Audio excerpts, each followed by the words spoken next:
पाप कमाते, सब उतरे पाप कमाते। रामदास सरोवर नाते, रामदास सरोवर नाते, रामदास।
रामदास सरोवर नाते, रामदास। सब उतरे पाप कमाते, सब उतरे पाप कमाते, सब उतरे पाप कमाते, सब उतरे पाप कमाते। रामदास सरोवर नाते, रामदास सरोवर नाते, रामदास।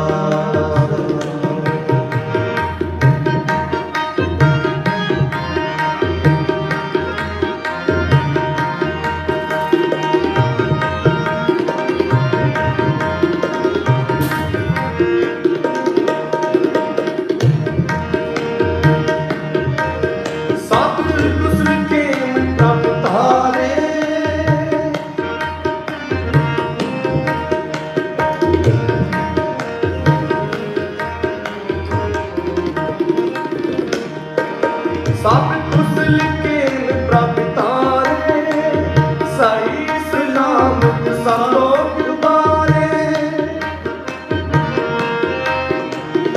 सही सलामत सब बारे।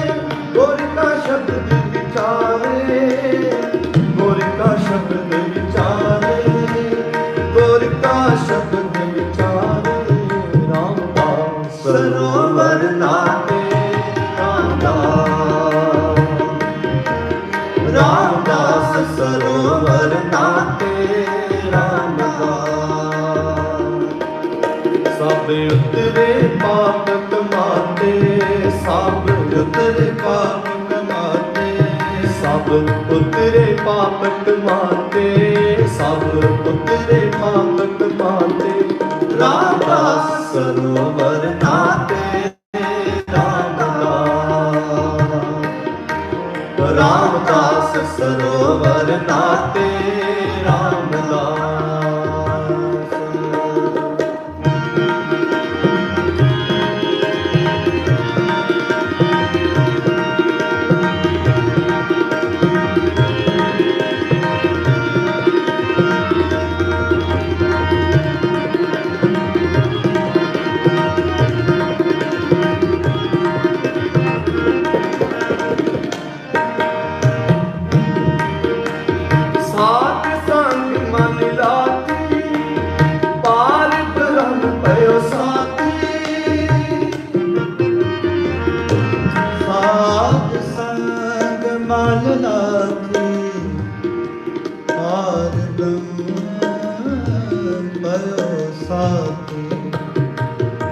रामदास सरोवर नाते,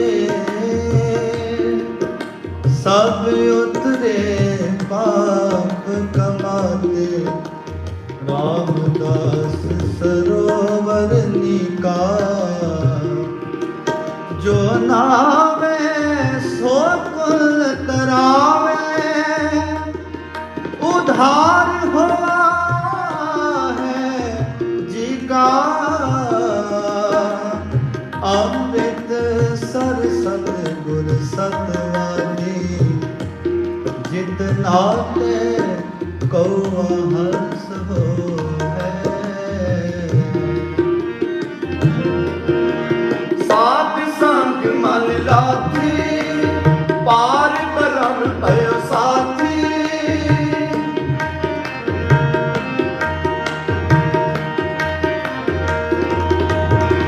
साध संग मन लाथी पार करम भयो साथी नानक नाम ते आया आदि पुरख प्रभ पाया।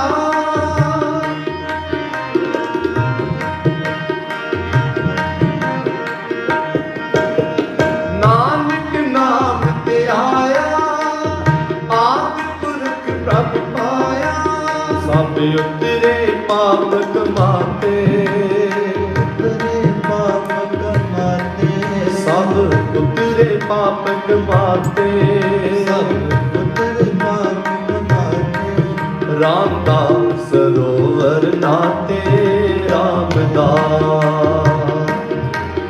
रामदास सरोवर नाते रामदास।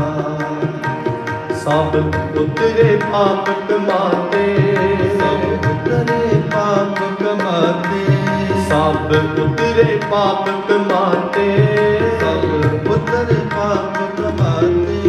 रामदास सरोवर नाते रामदास रामदास सरोवर नाते रामदास रामदास सरोवर नाते रामदास रामदास सरोवर नाते रामदास रामदास सरोवर नाते रामदास रामदास सरोवर नाते रामदास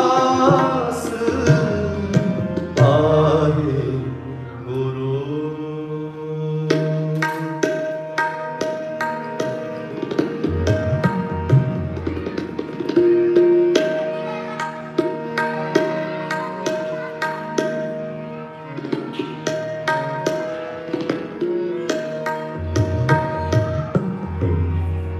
नानक चिंता मत करहो चिंता तिस ही है।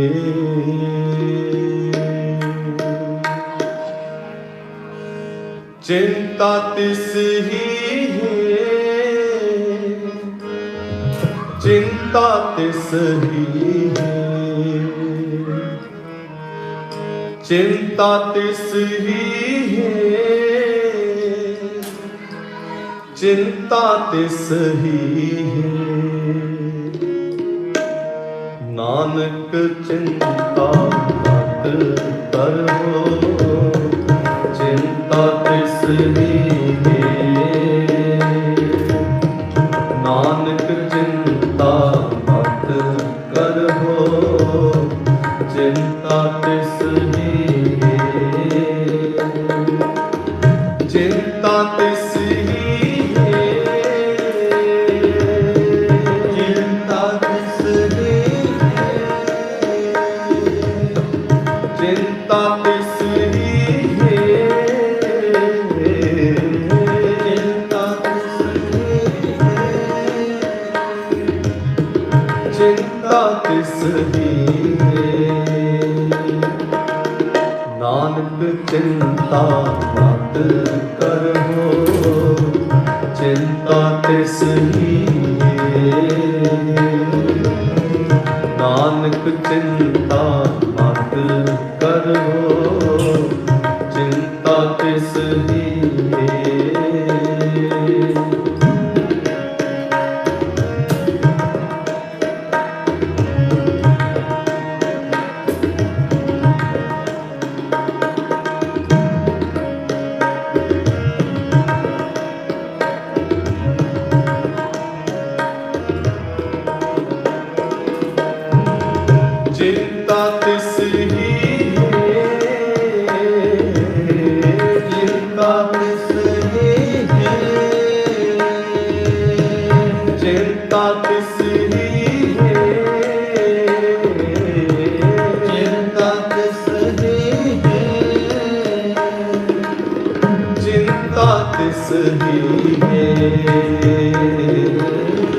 चिंता तिस ही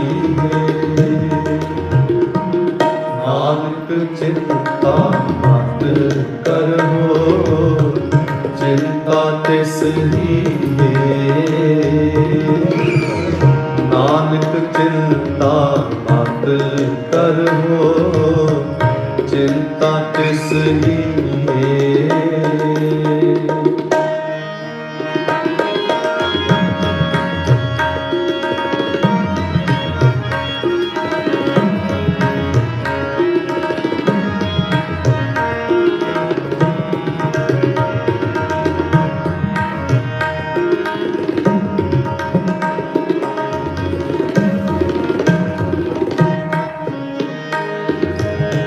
जल में चलत पायल तिना पिरोची दे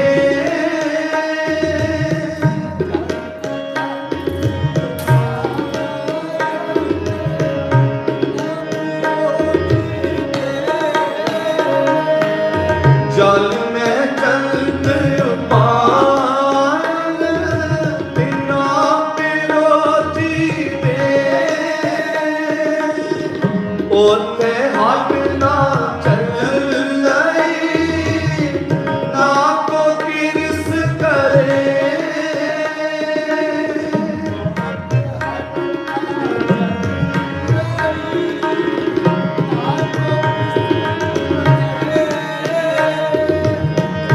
ओथे हट ना चलई ना को किरस करे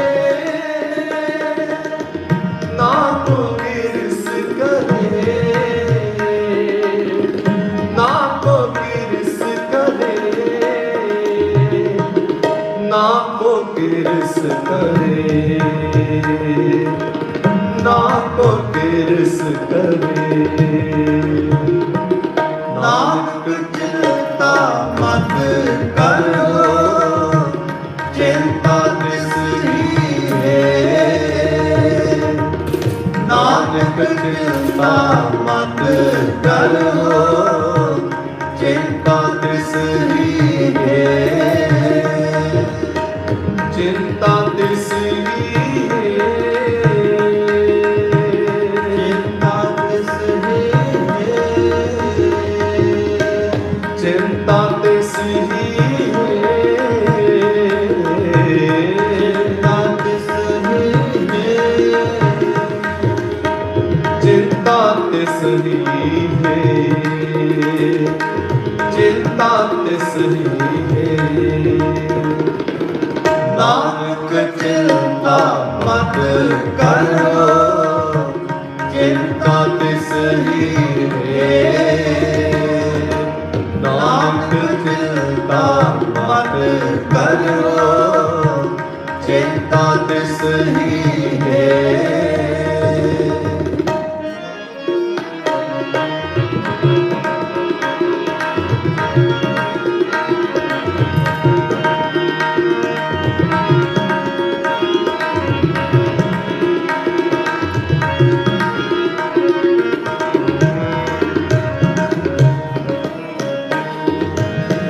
सौदा मूल न होवई ना कोई ना दे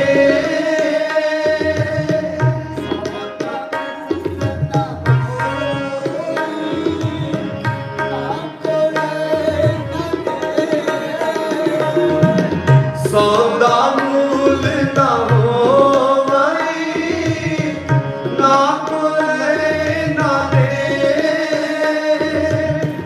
जिया काया हार जी खाना ए होर रे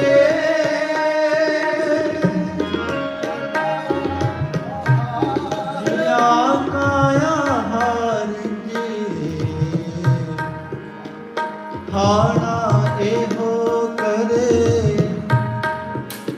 सौदा मूल न होवई ना को लय ना दे जिया का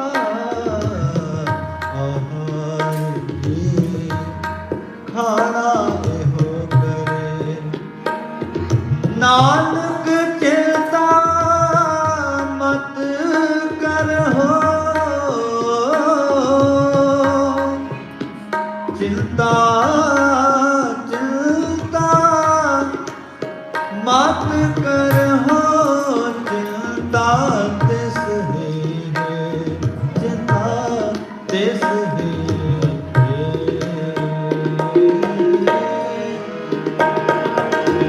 सौदा मूल न होवई, ना कोले ना दे।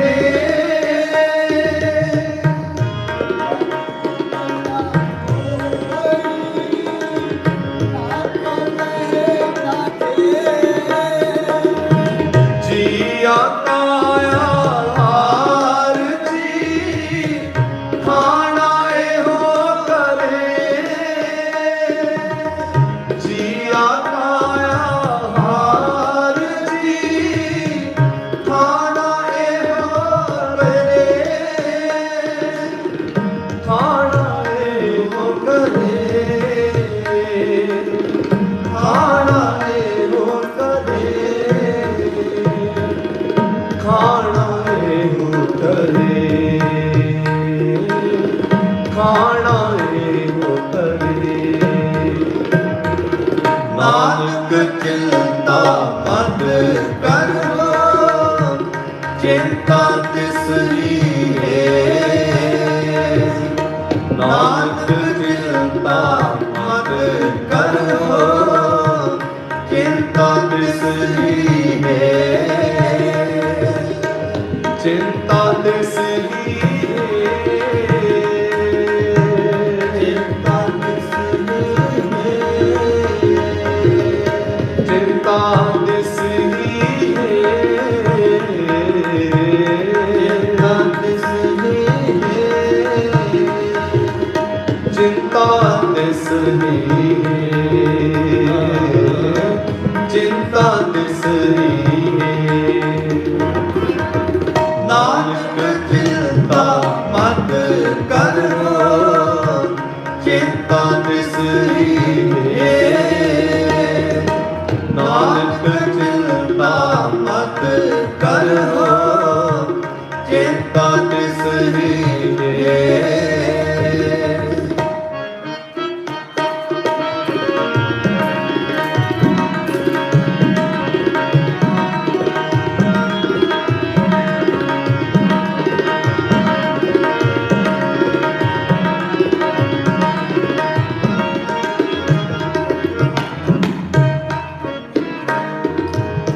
विच उपाय सायरा, बिना पिसार करे।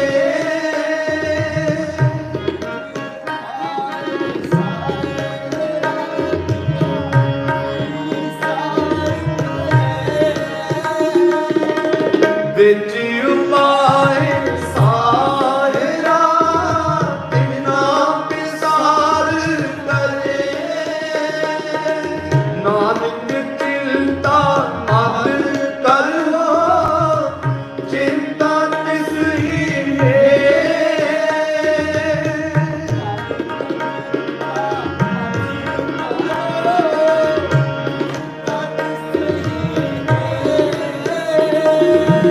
नानक चिंता मत करो, चिंता तिस ही है। चिंता तिस ही है, चिंता तिस ही है। चिंता तिस ही है, चिंता तिस ही है। नानक चिंता मत करो, चिंता तिस ही है। नानक चिंता मत करो, चिंता तिस ही है। चिंता तिस ही है, चिंता तिस ही है। चिंता तिस ही है,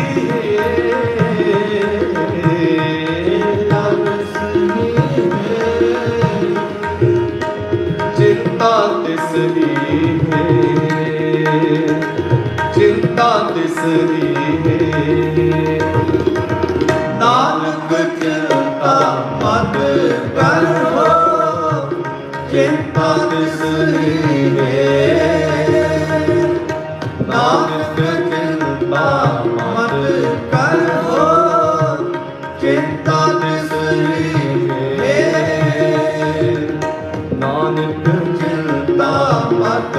करो चिंता तिसरी है,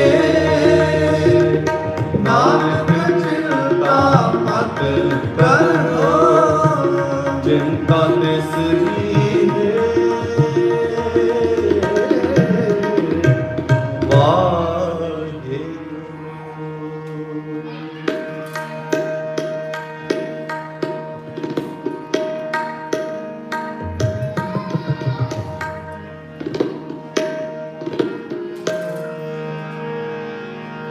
तुम करहो दया मेरे साईं, तुम करहो दया मेरे साईं, ऐसी मत दीजे मेरे ठाकुर,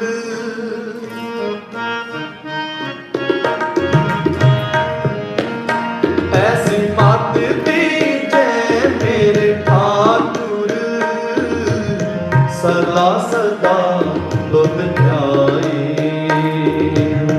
सदा सदा तुध ध्याए।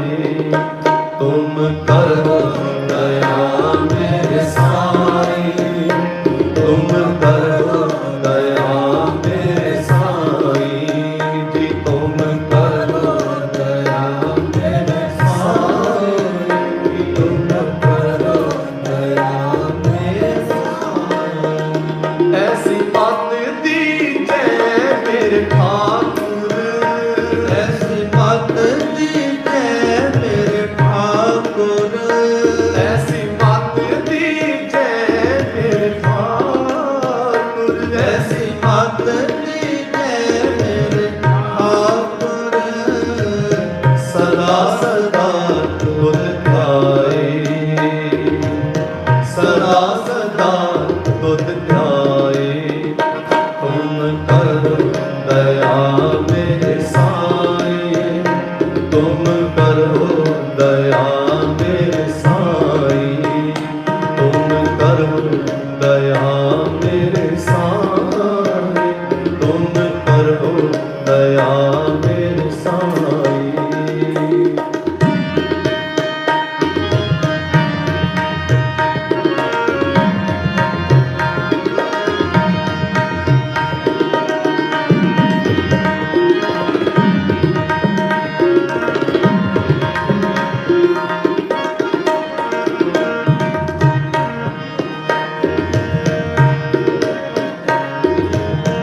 पानी पक्का पीसो संधिया के,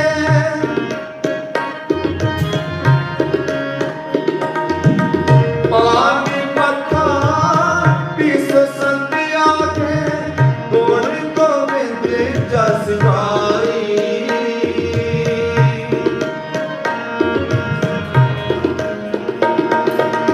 गुण गोविंद जस गाई,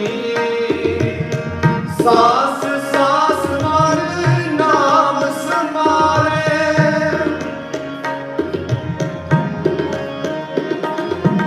सास सास मार नाम समारे, एहो विश्राम नित पाई,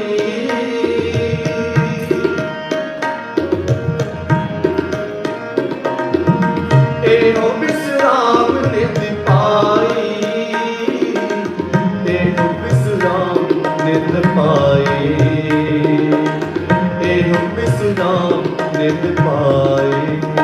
तुम करो दया मेरे साईं, तुम करो दया मेरे साईं, तुम करो दया मेरे साईं, तुम करो दया मेरे साईं, ऐसी मत दीजे मेरे ठाकुर, ऐसी मत दीजे मेरे ठाकुर, ऐसी मत दीजे मेरे ठाकुर, ऐसी मत दीजे मेरे ठाकुर, सदा सदा तुध ध्याए, सदा सदा तुध ध्याए। तुम करो दया मेरे साईं, तुम करो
कद पेखो जाए, जद कद पेखो जाए, तुम करो दया मेरे साए, तुम करो दया मेरे साए, तुम करो दया मेरे साए, तुम करो दया मेरे साए। ऐसी मन दीजे मेरे ठाकुर, ऐसी मन दीजे मेरे ठाकुर, ऐसी मन दीजे मेरे ठाकुर, ऐसी मन दीजे मेरे ठाकुर। सदा सदा तुझ ध्याए, सदा सदा तुझ ध्याए, तुम करो दया मेरे साए, तुम करो दया मेरे साए, तुम करो दया मेरे साए, तुम करो दया मेरे साए।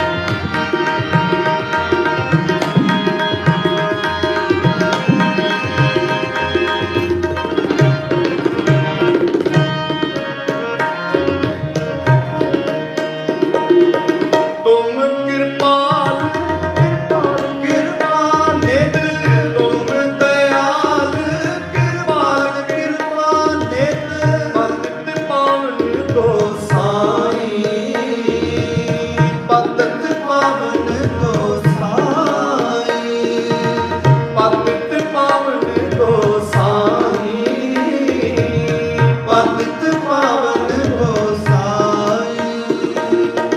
कोट सूख आनंद राज पाए,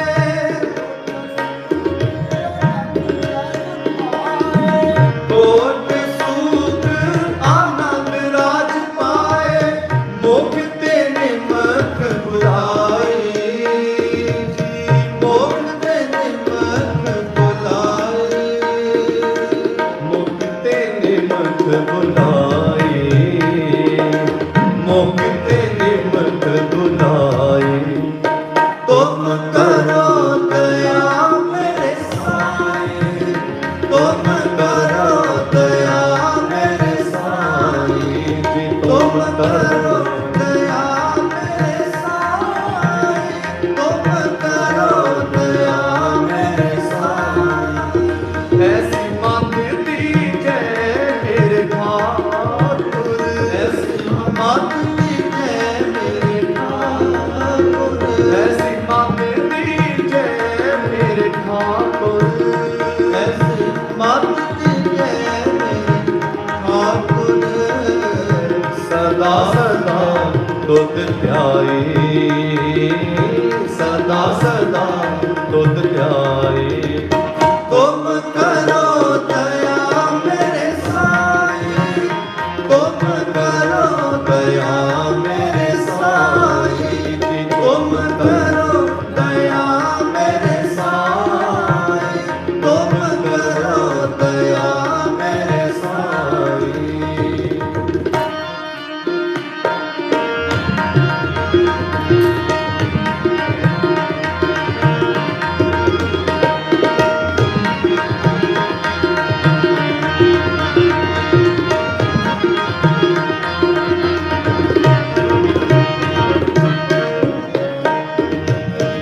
नाम जपत तृष्णा सब बुझी है, नाम जपत तृष्णा सब बुझी है, नाम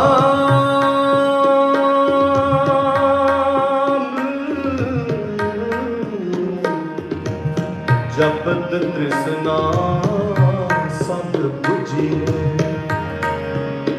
नानक लिपत अगाई, हर हर तेरा नाम है, दुख मेटन हारा। गुर सेवा ते पाए, गुरमुख निस्तारा। जाप ताप भगत सापूरी, जो प्रभु के मन पाई। नाम जपत तृष्णा सब बुद्धि है, नानक तृप्त आधार। तुम करो दया मेरे साईं,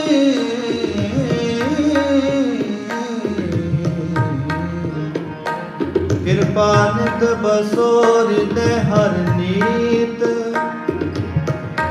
कैसी बुद्ध करो प्रकाशा,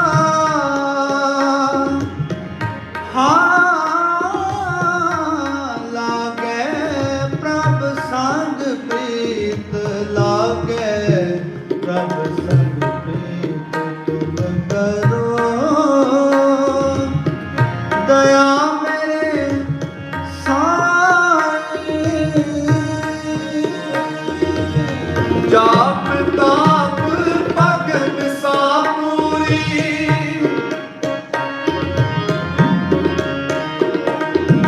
जाप ताप भगत सापूरी, जो प्रभु के मन पाई।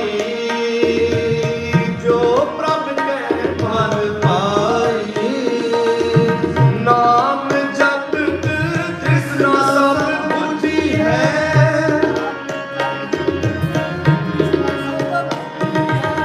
नाम जपत तृष्णा सब बुझी है, नानक तृप्त अगाई। नानक तृप्त अगाई, नानक तृप्त अगाई। नानक तृप्त अगाई, नानक तृप्त अगाई। नानक तृप्त अगाई। तुम करो दया मेरे साईं, तुम करो दया मेरे साईं।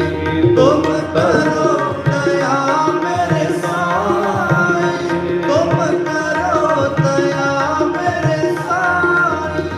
ऐसी मत दीजे मेरे ठाकुर, ऐसी मत दीजे मेरे ठाकुर। ऐसी मत दीजे मेरे ठाकुर, ऐसी मत दीजे मेरे ठाकुर।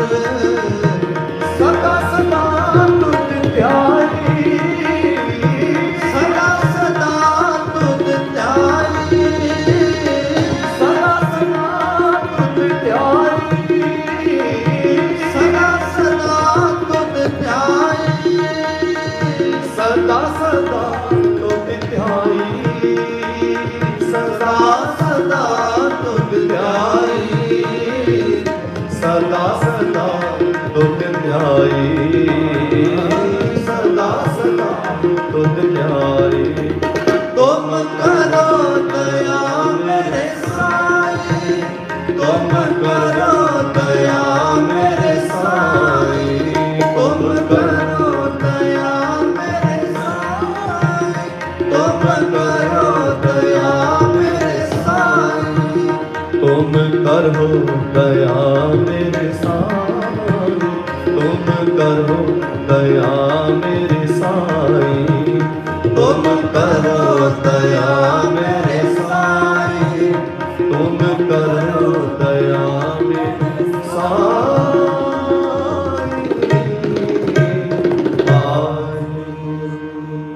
हर मिलने नू मन लोचदा, कर्म मिलावण हार।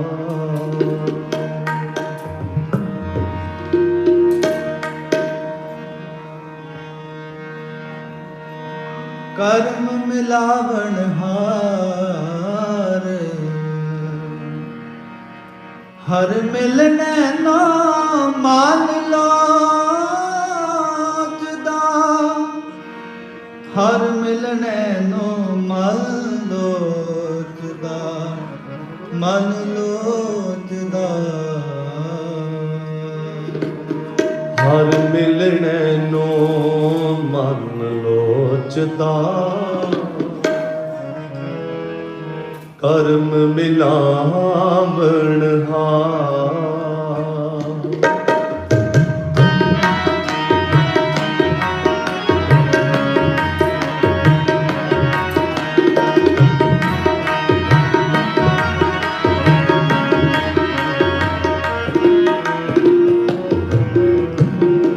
हर मिलने नो मन लोचदा,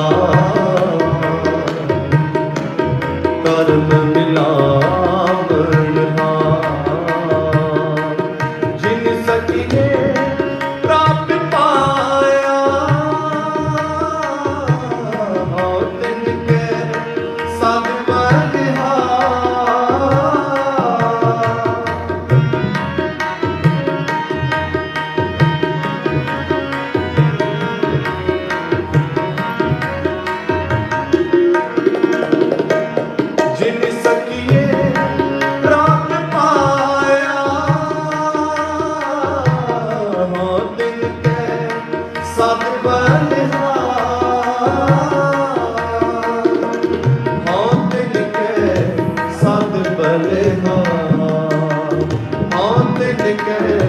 सद बलिहार। हर मिलने नो मन लोचदा, कर्म मिलावन हार। हर मिलने नो मन लोचदा, कर्म मिलावण हार।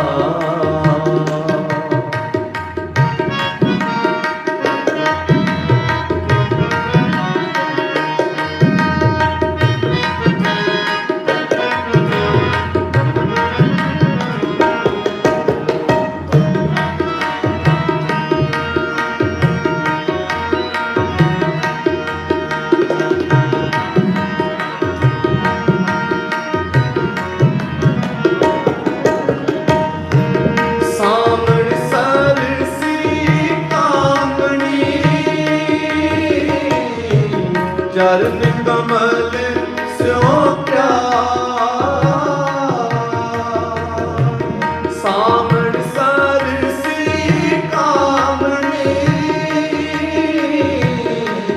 चरण कमल स्यो प्यार,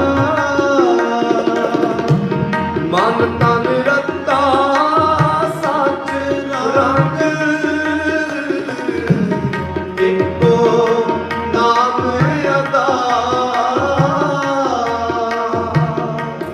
मन तन रता सच रंग। एको नाम अदा, एको नाम अदा, एको नाम अदा। हर मिलने नो मन लोचदा, कर्म मिलावन हार।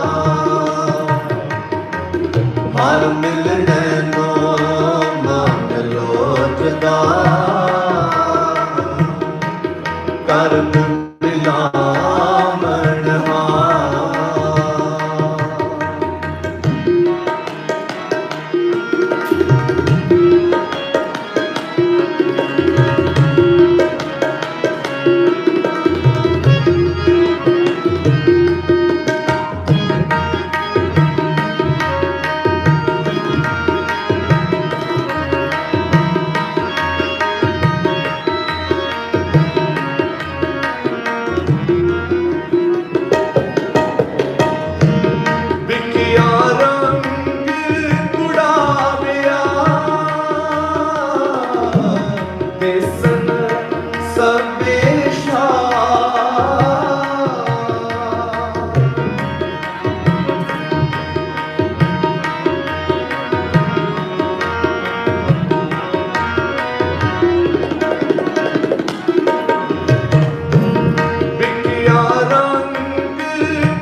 ਮਿਲ ਸਾਧੂ ਪੀਵਨ ਹਾਰ।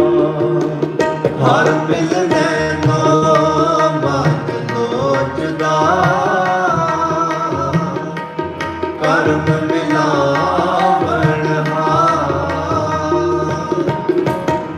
ਹਰ ਮਿਲਨੇ ਨੋ ਮਤ ਲੋਚਦਾ ਕਰਮ ਮਿਲਾਵਣ ਹਾਰ।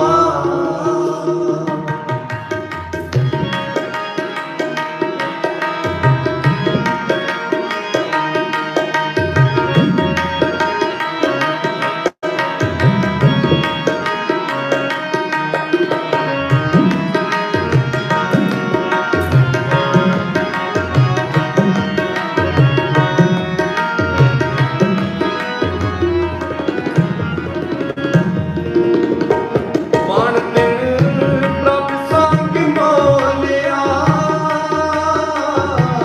ਸਮਰਾਟ ਪੁਰਖ ਅਪਾਰ।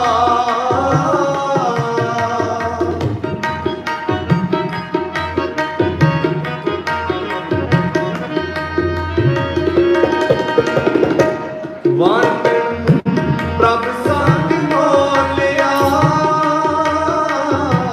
ਸਮਰਾਟ ਪੁਰਖ ਅਪਾਰ। ਜਿਨ ਸਖੀਏ ਪ੍ਰਾਪਤ ਮਾਇਆ ਹੋ ਤਿਨ ਕੇ ਸਦ ਬਲਿਹਾਰ। ਹੋ ਤਿਨ ਕੇ ਸਦ ਬਲਿਹਾਰ। ਹੋ ਤਿਨ ਕੇ ਸਦ ਬਲਿਹਾਰ। ਹਰ ਮਿਲਨੇ ਨੋ ਮਤ ਲੋਚਦਾ ਕਰਮ ਮਿਲਾਵਣ ਹਾਰ। ਹਰ ਮਿਲਨੇ ਨੋ ਮਤ ਲੋਚਦਾ ਕਰਮ ਮਿਲਾਵਣ ਹਾਰ।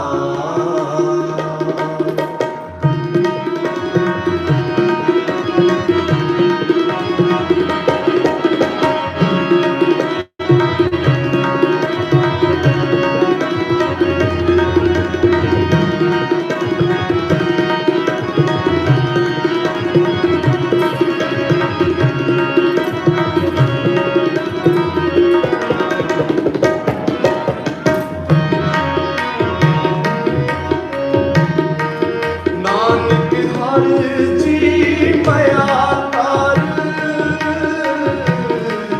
ਸਬਦ ਸਵਾਰਨ ਹਾਰ।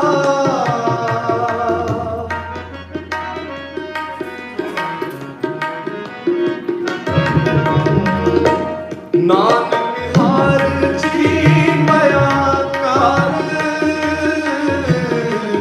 ਸਬਦ ਸਵਾਰਨ ਹਾਰ। ਸਾਵਣ ਤਿਨਾ ਸੁਹਾਗਣੀ ਜਿਨ ਰਾਮ ਨਾਮ ਔਰ ਹਾਰ। ਜਿਨ ਰਾਮ ਨਾਮ ਔਰ ਹਾਰ। ਜਿਨ ਰਾਮ ਨਾਮ ਔਰ ਹਾਰ। ਹਰ ਮਿਲਨੇ ਨੋ ਮਤ ਲੋਚਦਾ ਕਰਮ ਮਿਲਾਵਣ ਹਾਰ। ਹਰ ਮਿਲਨੇ ਨੋ ਮਤ ਲੋਚਦਾ ਕਰਮ ਮਿਲਾਵਣ ਹਾਰ। ਕਰਨ ਮਿਲਾਵਣ ਹਾਰ। ਕਰਨ ਮਿਲਾਵਣ ਹਾਰ। ਕਰਨ ਮਿਲਾਵਣ ਹਾਰ। ਕਰਨ ਮਿਲਾਵਣ ਹਾਰ। ਕਰਨ ਮਿਲਾਵਣ ਹਾਰ। ਕਰਨ ਮਿਲਾਵਣ ਹਾਰ। ਹਰ ਮਿਲਨੇ ਨੋ ਮਤ ਲੋਚਦਾ ਕਰਮ ਮਿਲਾਵਣ ਹਾਰ। ਹਰ ਮਿਲਣੇ ਨੂੰ ਮਨ ਜੋਜਦਾ ਕਰਮ ਮਿਲਾਵਣ ਹਾਰ। ਹਰ ਮਿਲਣੇ ਨੂੰ ਮਨ ਜੋਜਦਾ ਕਰਮ ਮਿਲਾਵਣ ਹਾਰ। ਕਰਮ ਮਿਲਾਵਣ ਹਾਰ। ਕਰਮ ਮਿਲਾਵਣ ਹਾਰ। ਕਰਮ ਮਿਲਾਵਣ ਹਾਰ। ਕਰਮ ਮਿਲਾਵਣ ਹਾਰ। ਸ਼ਲੋਕ ਪਵਨ ਗੁਰੂ ਬਾਣੀ ਪਿਤਾ ਮਾਤਾ ਧਰਤ ਮਹੱਤ ਦਿਵਸ ਰਾਤ ਦੁਇ ਦਾਈ ਦਾਇਆ ਖੇਲੇ ਸਗਲ ਜਗਤ। ਚੰਗਿਆਈਆਂ ਬੁਰਿਆਈਆਂ ਵਾਚੈ ਧਰਮ ਹਦੂਰ ਕਰਮੀ ਆਪੋ ਆਪਣੀ ਕੇ ਨੇੜੇ ਕੇ ਦੂਰ। ਜਿਨੀ ਨਾਮ ਤੇ ਆਇਆ ਗਏ ਮਸਕਤ ਕਾਲ ਨਾਨਕ ਤੇ ਮੁਖ ਉਜਲੇ ਕੀਤੀ ਛੁਟੀ ਨਾਲ। ਜਿਨੇ ਨਾਮ ਤੇ ਆਇਆ ਗਏ ਮਸਕਤ ਕਾਲ ਨਾਨਕ ਤੇ ਮੁਖ ਉਜਲੇ ਕੀਤੀ ਛੁਟੀ ਨਾਲ। ਵਾਹਿਗੁਰੂ ਜੀ ਕਾ ਖਾਲਸਾ ਵਾਹਿਗੁਰੂ।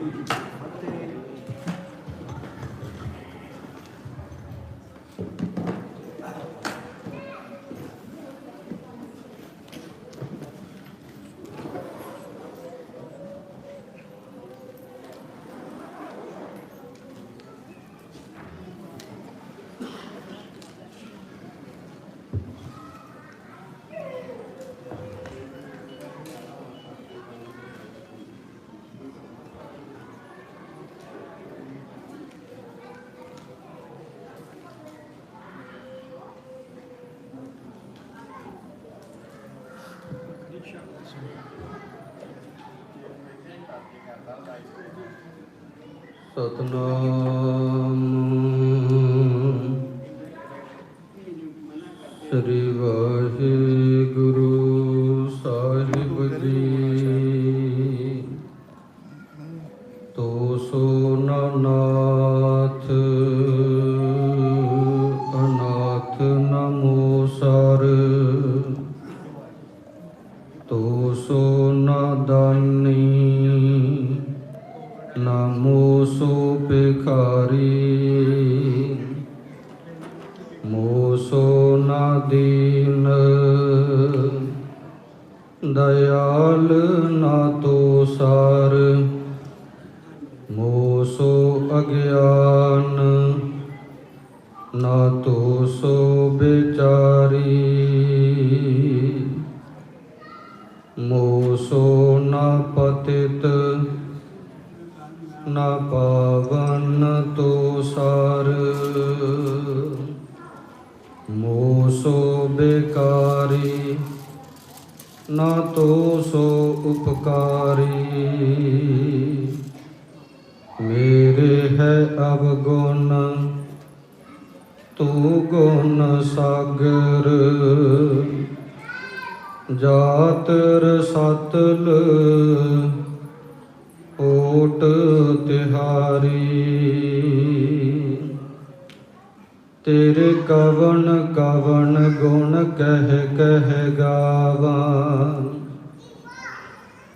ਤੂੰ ਸਾਹਿਬ ਗੁਣੀ ਨਿਧਾਨਾ। ਤੁਮਰੀ ਮਹਿਮਾ ਵਰਨ ਨਾ ਸਾਕਾਂ। ਤੂ ਠਾਕੁਰ ਊਚ ਭਗਵਾਨਾ।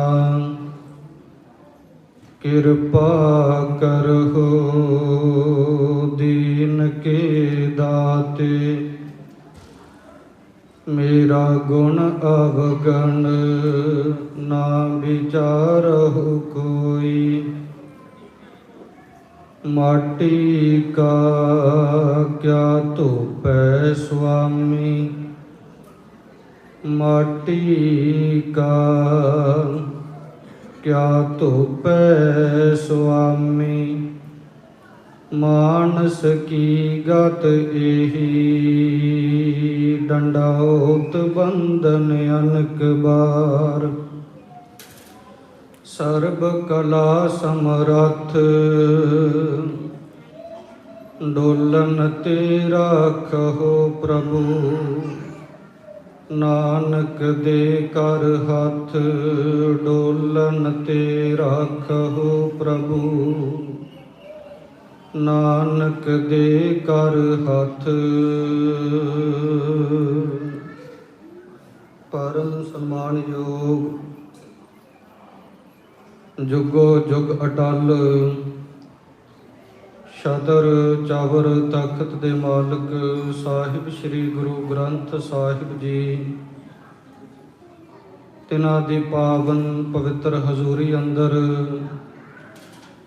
ਜੁੜ ਬੈਠੀ ਗੁਰੂ ਰੂਪ ਗੁਰੂ ਪਿਆਰੀ ਖਾਲਸਾ ਸਾਧ ਸੰਗਤ ਜੀਓ, ਰਸਨਾ ਨੂੰ ਪਵਿੱਤਰ ਕਰਦੇ ਹੋਏ ਸਭ ਤੋਂ ਪਹਿਲਾਂ ਗੁਰੂ ਚਰਨਾਂ ਵਿੱਚ ਹਾਜ਼ਰੀ ਲਵਾਈਏ। ਸਿਮਰ ਗੁਰ ਫਤਿਹ ਪ੍ਰਵਾਨ ਕਰੋ, ਆਖੋ ਜੀ ਵਾਹਿਗੁਰੂ ਜੀ ਕਾ ਖਾਲਸਾ ਵਾਹਿਗੁਰੂ ਜੀ ਕੀ ਫਤਿਹ। ਸਤਿਗੁਰਾਂ ਦੇ ਪਾਵਨ ਚਰਨਾਂ ਵਿੱਚ ਅਸੀਂ ਅਕਾਲ ਪੁਰਖ ਵਾਹਿਗੁਰੂ ਦੇ ਉਸ ਕਰਤੇ ਦੇ ਗੁਰੂ ਸਾਹਿਬ ਦੇ ਗੁਣ ਕਥਨ ਕਰਨ ਵਾਸਤੇ ਅਤੇ ਸ਼ਰਵਣ ਕਰਨ ਵਾਸਤੇ ਇਕੱਤਰ ਹੁੰਨੇ ਹਾਂ। ਰਹਿ ਰਾਸ ਜੀਆਂ ਦੀ ਪਾਵਨ ਪਵਿੱਤਰ ਬਾਣੀ ਦੇ ਅਸੀਂ ਬੋਲ ਹਰ ਰੋਜ਼ ਪੜ੍ਹਦੇ ਹਾਂ ਤੇ ਸੁਣਦੇ ਹਾਂ। ਔਰ ਮੇਰਾ ਖਾਸ ਤੌਰ ਤੇ ਵਿਸ਼ਾ ਸਾਡੀਆਂ ਨਿਤਨੇਮ ਦੀਆਂ ਬਾਣੀਆਂ ਦੇ ਵਿੱਚੋਂ ਹੀ ਖਾਸ ਕਰਕੇ ਹੁੰਦਾ, ਜਿਹਦਾ ਅਸੀਂ ਹਰ ਰੋਜ਼ ਅਭਿਆਸ ਕਰਦੇ ਹਾਂ, ਪੜ੍ਹਦੇ ਹਾਂ। ਪਰ ਪੜ੍ਹਦੇ ਹਾਂ ਕਈ ਵਾਰ ਬਾਣੀ ਕੀ ਸਮਝਾ ਰਹੀ ਹੈ ਉਹਦੇ ਵੱਲ ਖਿਆਲ ਬਹੁਤ ਘੱਟ ਜਾਂਦਾ। ਇਸ ਕਰਕੇ ਸ਼ਾਇਦ ਕਦੇ ਜੀ ਲਾ ਕੇ ਗੁਰਬਾਣੀ ਪੜ੍ਹਨ ਨੂੰ ਜੀ ਨਹੀਂ ਕਰਦਾ। ਰਹਿ ਰਾਸ ਦੀ ਪਾਵਨ ਬਾਣੀ ਦੇ ਵਿੱਚ ਇਹ ਬੋਲ ਬੜੇ ਪਿਆਰੇ ਗੁਰੂ ਸਾਹਿਬ ਨੇ ਅੰਕਿਤ ਕੀਤੇ ਹਨ ਕਿ ਜੇ ਸਭ ਮਿਲ ਕੇ ਆਖਣ ਪਾਹੇ, ਵੱਡਾ ਨਾ ਹੋਵੇ ਘਾਟ ਨਾ ਜਾਏ। ਨਾ ਉਹ ਮਰੈ ਨਾ ਹੋਵੇ ਸੋਗ, ਦੇਦਾ ਰਹਿ ਨਾ ਚੁਕੈ ਭੋਗ। ਤੇ ਅੱਗੇ ਪਾਤਸ਼ਾਹ ਉਚਾਰਨ ਕਰਦੇ ਗੁਣ ਇਹੋ, ਹੋਰ ਨਾਹੀ ਕੋਏ। ਨਾ ਕੋ ਹੋਆ ਨਾ ਕੋ ਹੋਏ। ਸਤਿਗੁਰਾਂ ਨੇ ਜਿੱਥੋਂ ਆਰੰਭ ਕੀਤਾ ਹੈ, ਮਹਾਰਾਜ ਕਹਿੰਦੇ ਦੁਨਿਆਵੀ ਬੰਦੇ ਦੀ ਸਿਫਤ ਕਰਨ ਲੱਗੋ ਤਾਂ ਉਹ ਦੂਣ ਸਵਾਇਆ ਹੋ ਜਾਂਦਾ ਹੈ ਆਪਣੀ ਉਸਤਤ ਸੁਣ ਕੇ। ਔਰ ਜੇ ਨਿਰਾਦਰ ਕਰਨ ਲੱਗੋ ਤੇ ਉਹ ਰੋਹ ਵਿੱਚ ਆਵੇਗਾ, ਸਰੀਰ ਅਤੇ ਮਨ ਵਿੱਚ ਬਦਲਾਵ ਆਉਣਾ ਸ਼ੁਰੂ ਹੋ ਜਾਏਗਾ। ਪਰ ਅਕਾਲ ਪੁਰਖ ਵਾਹਿਗੁਰੂ ਨੂੰ ਮਹਾਰਾਜ ਕਹਿੰਦੇ ਜੇ ਸਾਰੀ ਦੁਨੀਆ ਮਿਲ ਕੇ ਵੀ ਉਹਦਾ ਨਾਮ ਜਪਣ ਲੱਗ ਪਵੇ, ਉਹਦੇ ਗੁਣ ਗਾਇਨ ਕਰਨ ਲੱਗ ਪਵੇ, ਜੇ ਸਭ ਮਿਲ ਕੇ ਆਖਣ ਪਾਹੇ, ਤਾਂ ਪਰਮਾਤਮਾ ਤੇ ਕੀ ਅਸਰ ਪੈਂਦਾ ਹੈ। ਬਾਣੀ ਅਸੀਂ ਆਪਣਾ ਆਪਾ ਸਵਾਰਨ ਵਾਸਤੇ ਪੜ੍ਹਦੇ ਹਾਂ, ਸੇਵਾ ਅਸੀਂ ਆਪਣਾ ਆਪਾ ਸਵਾਰਨ ਵਾਸਤੇ ਕਰਦੇ ਹਾਂ। ਪਰ ਇਸ ਬਾਣੀ ਦਾ ਅਕਾਲ ਪੁਰਖ ਤੇ ਪ੍ਰਮਾਤਮਾ ਤੇ ਕੀ ਅਸਰ ਹੈ। ਜੇ ਸਭ ਮਿਲ ਕੇ ਆਖਣ ਪਾਹੇ, ਜੇ ਸਾਰੀ ਦੁਨੀਆ ਦੇ ਲੋਕ ਸੁਧਰ ਜਾਣ, ਰੱਬ ਨਾਲ ਜੁੜ ਜਾਣ, ਬਾਣੀ ਪੜ੍ਹਨ ਲੱਗ ਪੈਣ, ਤਾਂ ਗੁਰੂ ਸਾਹਿਬ ਇੱਕ ਸਵਾਲ ਖੜਾ ਕਰਦੇ ਹੈ ਕਿ ਫਿਰ ਪ੍ਰਮਾਤਮਾ ਤੇ ਇਹਦਾ ਕੀ ਅਸਰ ਹੈ। ਵੱਡਾ ਨਾ ਹੋਵੇ ਘਾਟ ਨਾ ਜਾਏ, ਉਹ ਸਾਡੇ ਵਧਾਇਆ ਵਧਣ ਵਾਲਾ ਨਹੀਂ ਹੈ। ਹਾਲਾਂਕਿ ਸਾਡੇ ਸ਼ੁਭ ਗੁਣ, ਸਾਡੀ ਪਾਪਾਂ ਦੀ ਕਿਲ ਵਿਖ ਦੀ ਮੈਲ ਉਹ ਕੱਟੀ ਜਾਂਦੀ, ਪਰ ਜੇ ਦੁਨਿਆਵੀ ਲੋਕਾਂ ਦੇ ਵਾਂਗ ਅਸੀਂ ਪਰਮਾਤਮਾ ਨੂੰ ਉਸ ਕਟਹਿਰੇ ਦੇ ਵਿੱਚ, ਦਾਇਰੇ ਦੇ ਵਿੱਚ ਖੜਾ ਕਰ ਦਈਏ ਕਿ ਰੱਬ ਤੇ ਵੀ ਆਪਦੀ ਉਸਤਤ ਸੁਣ ਕੇ ਅਸਰ ਪੈਂਦਾ? ਉਹ ਆਂਦੇ ਨਹੀਂ, ਪਰਮਾਤਮਾ ਦੇ ਵਿੱਚ ਜੋ ਗੁਣ ਹਨ ਉਹ ਉਦਾਂ ਹੀ ਰਹਿਣਗੇ। ਤੇਰੇ ਵਿੱਚ ਸ਼ੁਭ ਗੁਣ ਆਉਣਗੇ। ਅਕਾਲ ਪੁਰਖ ਵਾਹਿਗੁਰੂ ਦੀ ਬਾਣੀ ਪੜ੍ਹ ਕੇ ਜੇ ਸਭ ਮਿਲ ਕੇ ਆਖਣ ਪਾਹੇ, ਵੱਡਾ ਨਾ ਹੋਵੇ ਘਾਟ ਨਾ ਜਾਏ। ਸਾਰਿਆਂ ਦੇ ਮਿਲ ਕੇ ਆਖਣ ਨਾਲ ਉਹ ਜਿੱਡਾ ਹੈ ਉਸ ਤੋਂ ਵੱਡਾ ਨਹੀਂ ਹੋ ਚੱਲਿਆ, ਉਹ ਪਹਿਲਾਂ ਹੀ ਵੱਡਾ ਸਾਹਿਬ ਉੱਚਾ ਥਾਉ ਹੈ। ਤੇ ਜੇ ਮਹਾਰਾਜ ਸਾਰੀ ਨਾਸਤਕ ਹੋ ਜਾਣ ਦੁਨੀਆ ਤੇ ਫਿਰ ਵੀ ਗੁਰੂ ਸਾਹਿਬ ਕਹਿੰਦੇ ਘਾਟ ਨਾ ਜਾਏ। ਉਹ ਜਿਵੇਂ ਦਾ ਹੈ ਉਹ ਉਦਾਂ ਦਾ ਹੀ ਹੈ। ਉਹ ਸਾਡੇ ਬਾਣੀ ਨਾ ਪੜ੍ਹਨ ਨਾਲ, ਸਾਡੇ ਨਾ ਸੁਣਨ ਵਾਲ ਘਟਣ ਵਾਲਾ ਨਹੀਂ ਹੈ, ਘਟ ਨਹੀਂ ਚੱਲਿਆ। ਹਾਲਾਂਕਿ ਸਾਡੀ ਹਿੰਮਤ, ਸਾਡਾ ਹੌਸਲਾ ਜੇ ਉਸਤਤ ਕਰੇ ਤੇ ਵੱਧ ਜਾਊਗਾ, ਜੇ ਬੋਲ ਹੋ ਜਾਣ ਫਿਰ ਘਟ ਜਾਂਦਾ ਹੈ। ਉਸ ਤੋਂ ਅੱਗੇ ਗੁਰੂ ਸਾਹਿਬ ਸਮਝਾਉਂਦੇ ਹੈ, ਨਾ ਉਹ ਮਰੈ ਨਾ ਹੋਵੇ ਸੋਗ। ਇਹ ਅਕਾਲ ਪੁਰਖ ਦੇ ਗੁਣ ਕਥਨ ਕੀਤੇ ਆ। ਉਹਦੇ ਗੁਣ ਕੀ ਹੈ ਫਿਰ? ਨਾ ਉਹ ਮਰੈ, ਉਹ ਮਰਦਾ ਨਹੀਂ ਹੈ, ਕਿਉਂਕਿ ਉਹਦਾ ਜਨਮ ਹੀ ਨਹੀਂ ਹੋਇਆ। ਜਿਸ ਚੀਜ਼ ਦਾ ਜਨਮ ਹੁੰਦਾ ਹੈ ਉਹਦਾ ਅੰਤ ਵੀ ਹੈ, ਔਰ ਜਿਹਦਾ ਜਨਮ ਨਹੀਂ ਉਹਦਾ ਅੰਤ ਕਿਵੇਂ ਹੋ ਸਕਦਾ ਹੈ? ਨਾ ਉਹ ਮਰੈ ਨਾ ਹੋਵੇ ਸੋਗ। ਉਹਨੂੰ ਕਿਸੇ ਚੀਜ਼ ਦਾ ਕੋਈ ਸੋਗ ਨਹੀਂ। ਸਾਡੇ ਪਾਸ ਕੋਈ ਵਸਤ ਆ ਜਾਵੇ ਤਾਂ ਖੁਸ਼ੀ ਮਹਿਸੂਸ ਕਰਦੇ ਹਾਂ, ਤੇ ਕਈ ਵਾਰ ਆਪਣੇ ਆਪੇ ਤੋਂ ਬਾਹਰ ਵੀ ਹੋ ਜਾਈਦਾ। ਤੇ ਸੋਗ ਕਦੋਂ ਆਉਂਦਾ? ਜਦੋਂ ਪ੍ਰਮਾਤਮਾ ਵੱਲੋਂ ਪ੍ਰਾਪਤ ਹੋਈ ਦਾਤ ਖੁੱਸ ਜਾਂਦੀ ਹੈ, ਹੱਥੋਂ ਨਿਕਲ ਜਾਂਦੀ, ਉਦੋਂ ਸੋਗ ਹੈ। ਜਿਵੇਂ ਮਹਾਰਾਜ ਪਾਵਨ ਬਾਣੀ ਦੇ ਵਿੱਚ ਸਮਝਾਉਂਦੇ ਹਨ ਨਾ ਕਿ ਜਬ ਕੱਛ ਪਾਵੇ ਤਬ ਗਰਭ ਕਰਤ ਹੈ, ਮਾਇਆ ਗਈ ਤਬ ਰੋਵਨ ਲਗਤ ਹੈ, ਮਾਟੀ ਕੋ ਪੁਤਰਾ ਕੈਸੇ ਨਚਤ ਹੈ। ਮਹਾਰਾਜ ਕਹਿੰਦੇ ਆ ਮਿੱਟੀ ਦਾ ਪੁਤਲਾ ਜੀਵ ਵੇਖੋ ਕਿਵੇਂ ਨੱਚਦਾ। ਜਬ ਕੱਛ ਪਾਵੇ, ਜਦੋਂ ਕੁਝ ਪ੍ਰਾਪਤ ਹੋ ਜਾਂਦਾ ਫਿਰ ਨਹੀਂ ਆਪਣੀਆਂ ਅੱਖਾਂ ਸਾਹਮਣੇ ਕਿਸੇ ਨੂੰ ਲੈ ਕੇ ਆਉਂਦਾ। ਜਬ ਕੱਛ ਪਾਵੇ ਤਬ ਗਰਭ ਕਰਤ ਹੈ, ਉਦੋਂ ਗਰਭ ਕਰਦਾ ਹੈ। ਮਾਇਆ ਗਈ ਤਬ ਰੋਵਨ ਲਗਤ ਹੈ। ਪਰ ਅਕਾਲ ਪੁਰਖ ਵਾਹਿਗੁਰੂ ਨਾ ਉਹ ਮਰੈ ਨਾ ਹੋਵੇ ਸੋਗ। ਕੋਈ ਵਸਤ ਪ੍ਰਾਪਤ ਹੋਣ ਤੇ ਖੁਸ਼ੀ ਨਹੀਂ ਹੈ, ਜਾਣ ਦਾ ਕੋਈ ਸੋਗ ਗਮ ਨਹੀਂ ਹੈ। ਨਾ ਉਹ ਮਰੈ ਨਾ ਹੋਵੇ ਸੋਗ, ਦੇਦਾ ਰਹੈ ਨਾ ਚੁਕੈ ਭੋਗ। ਤੇ ਜੇ ਇਹੋ ਹੀ ਅਸੀਂ ਨੰਨੇ ਤੇ ਜਾ ਕੇ ਰੁਕ ਜਾਈਏ ਫਿਰ ਅਰਥ ਅਨਰਥ ਹੋ ਜਾਂਦਾ। ਦੇਂਦਾ ਰਹੈ ਨਾ, ਪਰਮਾਤਮਾ ਦਾਤਾ ਨਹੀਂ ਦਿੰਦਾ, ਉਹ ਦਿੱਤੀਆਂ ਵੀ ਚੁੱਕੀ ਲਿਜਾ ਰਿਹਾ।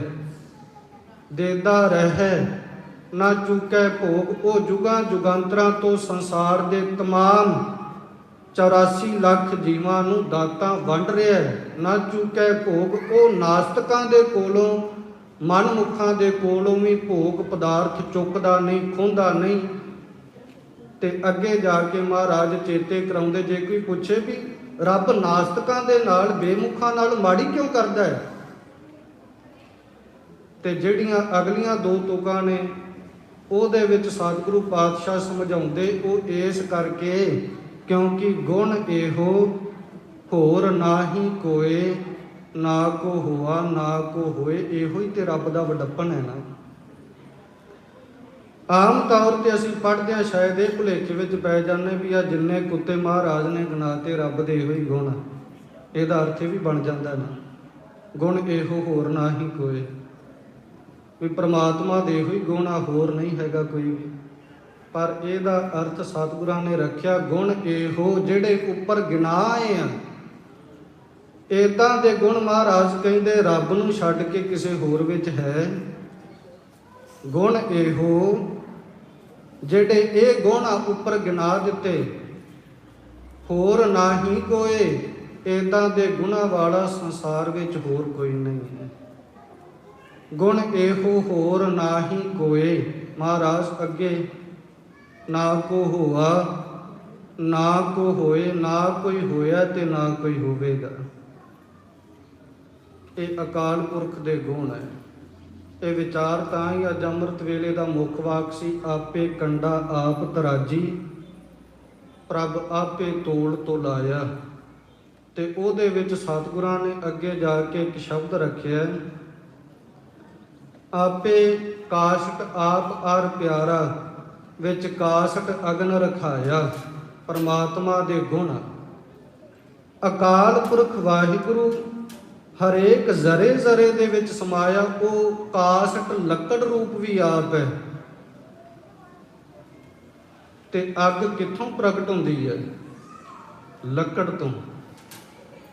ਤੇ ਜੇ ਲੱਕੜ ਦੇ ਵਿੱਚ ਅੱਗ ਸੀ ਤਾਂ ਹੀ ਪ੍ਰਗਟ ਹੋਈ ਹੈ।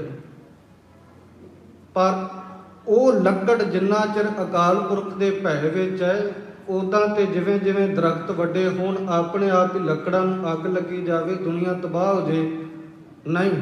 ਮਹਾਰਾਜ ਕਹਿੰਦੇ ਸਾਰਾ ਕੁਝ ਪਰਮੇਸ਼ਰ ਦੇ ਭੈ ਵਿੱਚ ਹੈ। ਆਪੇ ਬੱਕਰੀ ਆਪ ਹਰ ਪਿਆਰਾ, ਬੰਨ ਬੱਕਰੀ ਸੀ ਹੋ ਹਢਾਇਆ।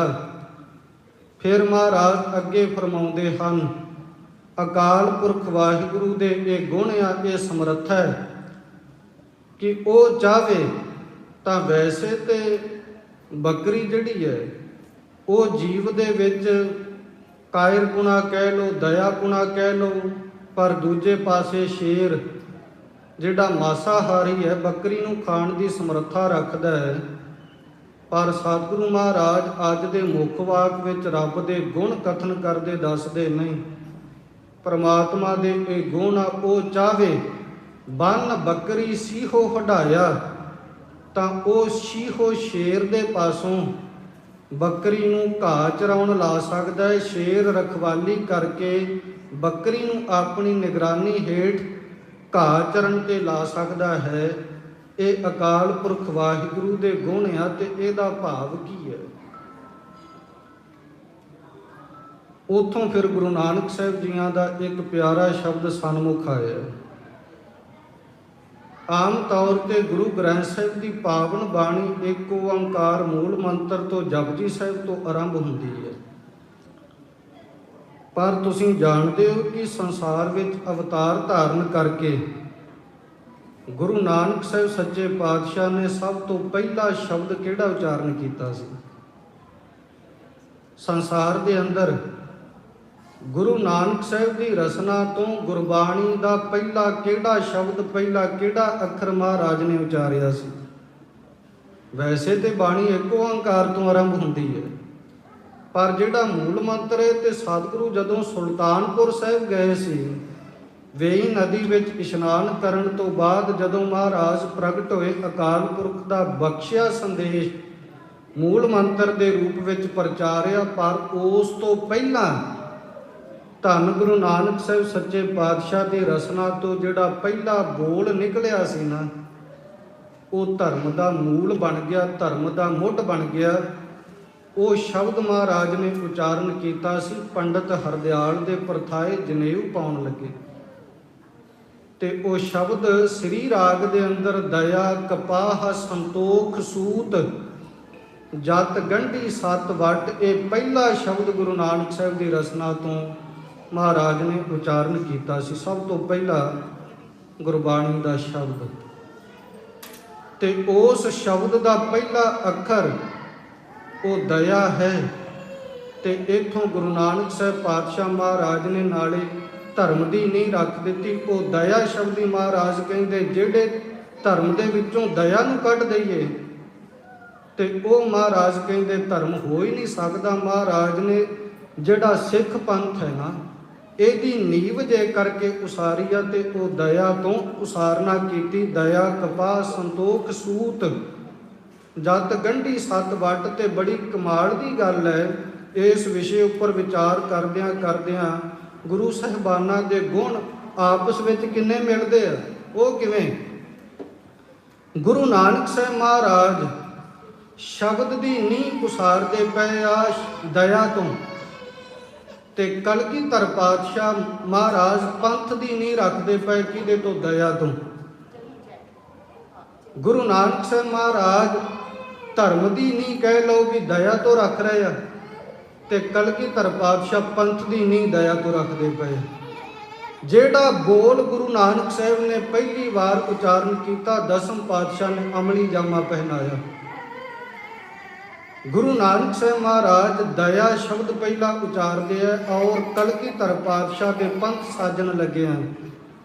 ਭਾਈ ਦਇਆ ਸਿੰਘ ਜੀ ਸਾਹਮਣੇ ਆ ਖਲੋਤੇ ਅਸੀਸ ਦੇਣ ਵਾਸਤੇ ਕਿ ਗੁਰੂ ਨਾਨਕ ਸਾਹਿਬ ਪਾਤਸ਼ਾਹ ਦੀ ਬਾਣੀ ਦਾ ਅਸਲ ਜੀਵ ਕਬੂਲਣ ਲੱਗ ਪਏ।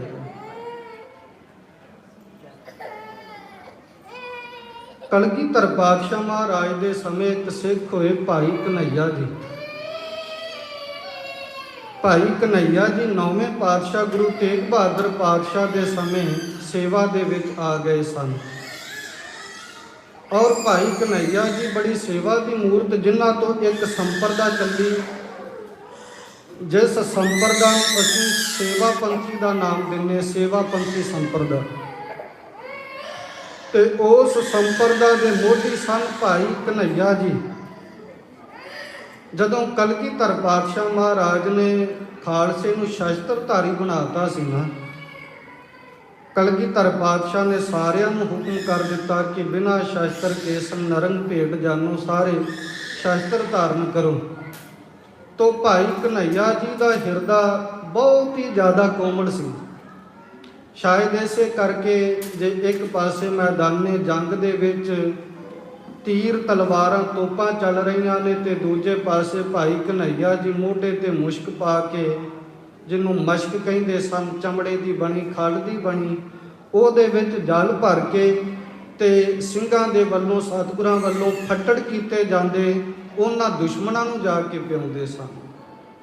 ਇੱਥੋਂ ਹਿਸਾਬ ਲਾਇਆ ਜਾ ਸਕਦਾ ਕਿ ਭਾਈ ਕਨ੍ਹਈਆ ਜੀ ਦਾ ਹਿਰਦਾ ਕਿੱਡਾ ਕੋਮਲ ਸੀ, ਕਿੱਡਾ ਨਰਮ ਸੀ ਵੀ ਉਹ ਮੈਦਾਨੇ ਜੰਗ ਅੰਦਰ ਜਾ ਕੇ ਜੇ ਸਿੱਖਾਂ ਨੂੰ ਪਾਣੀ ਪਿਆ ਰਹੇ, ਜਲ ਦੀ ਸੇਵਾ ਕਰ ਰਹੇ ਤੇ ਫੱਟੜ ਹੋਏ ਦੁਸ਼ਮਣਾਂ ਨੂੰ। ਤੇ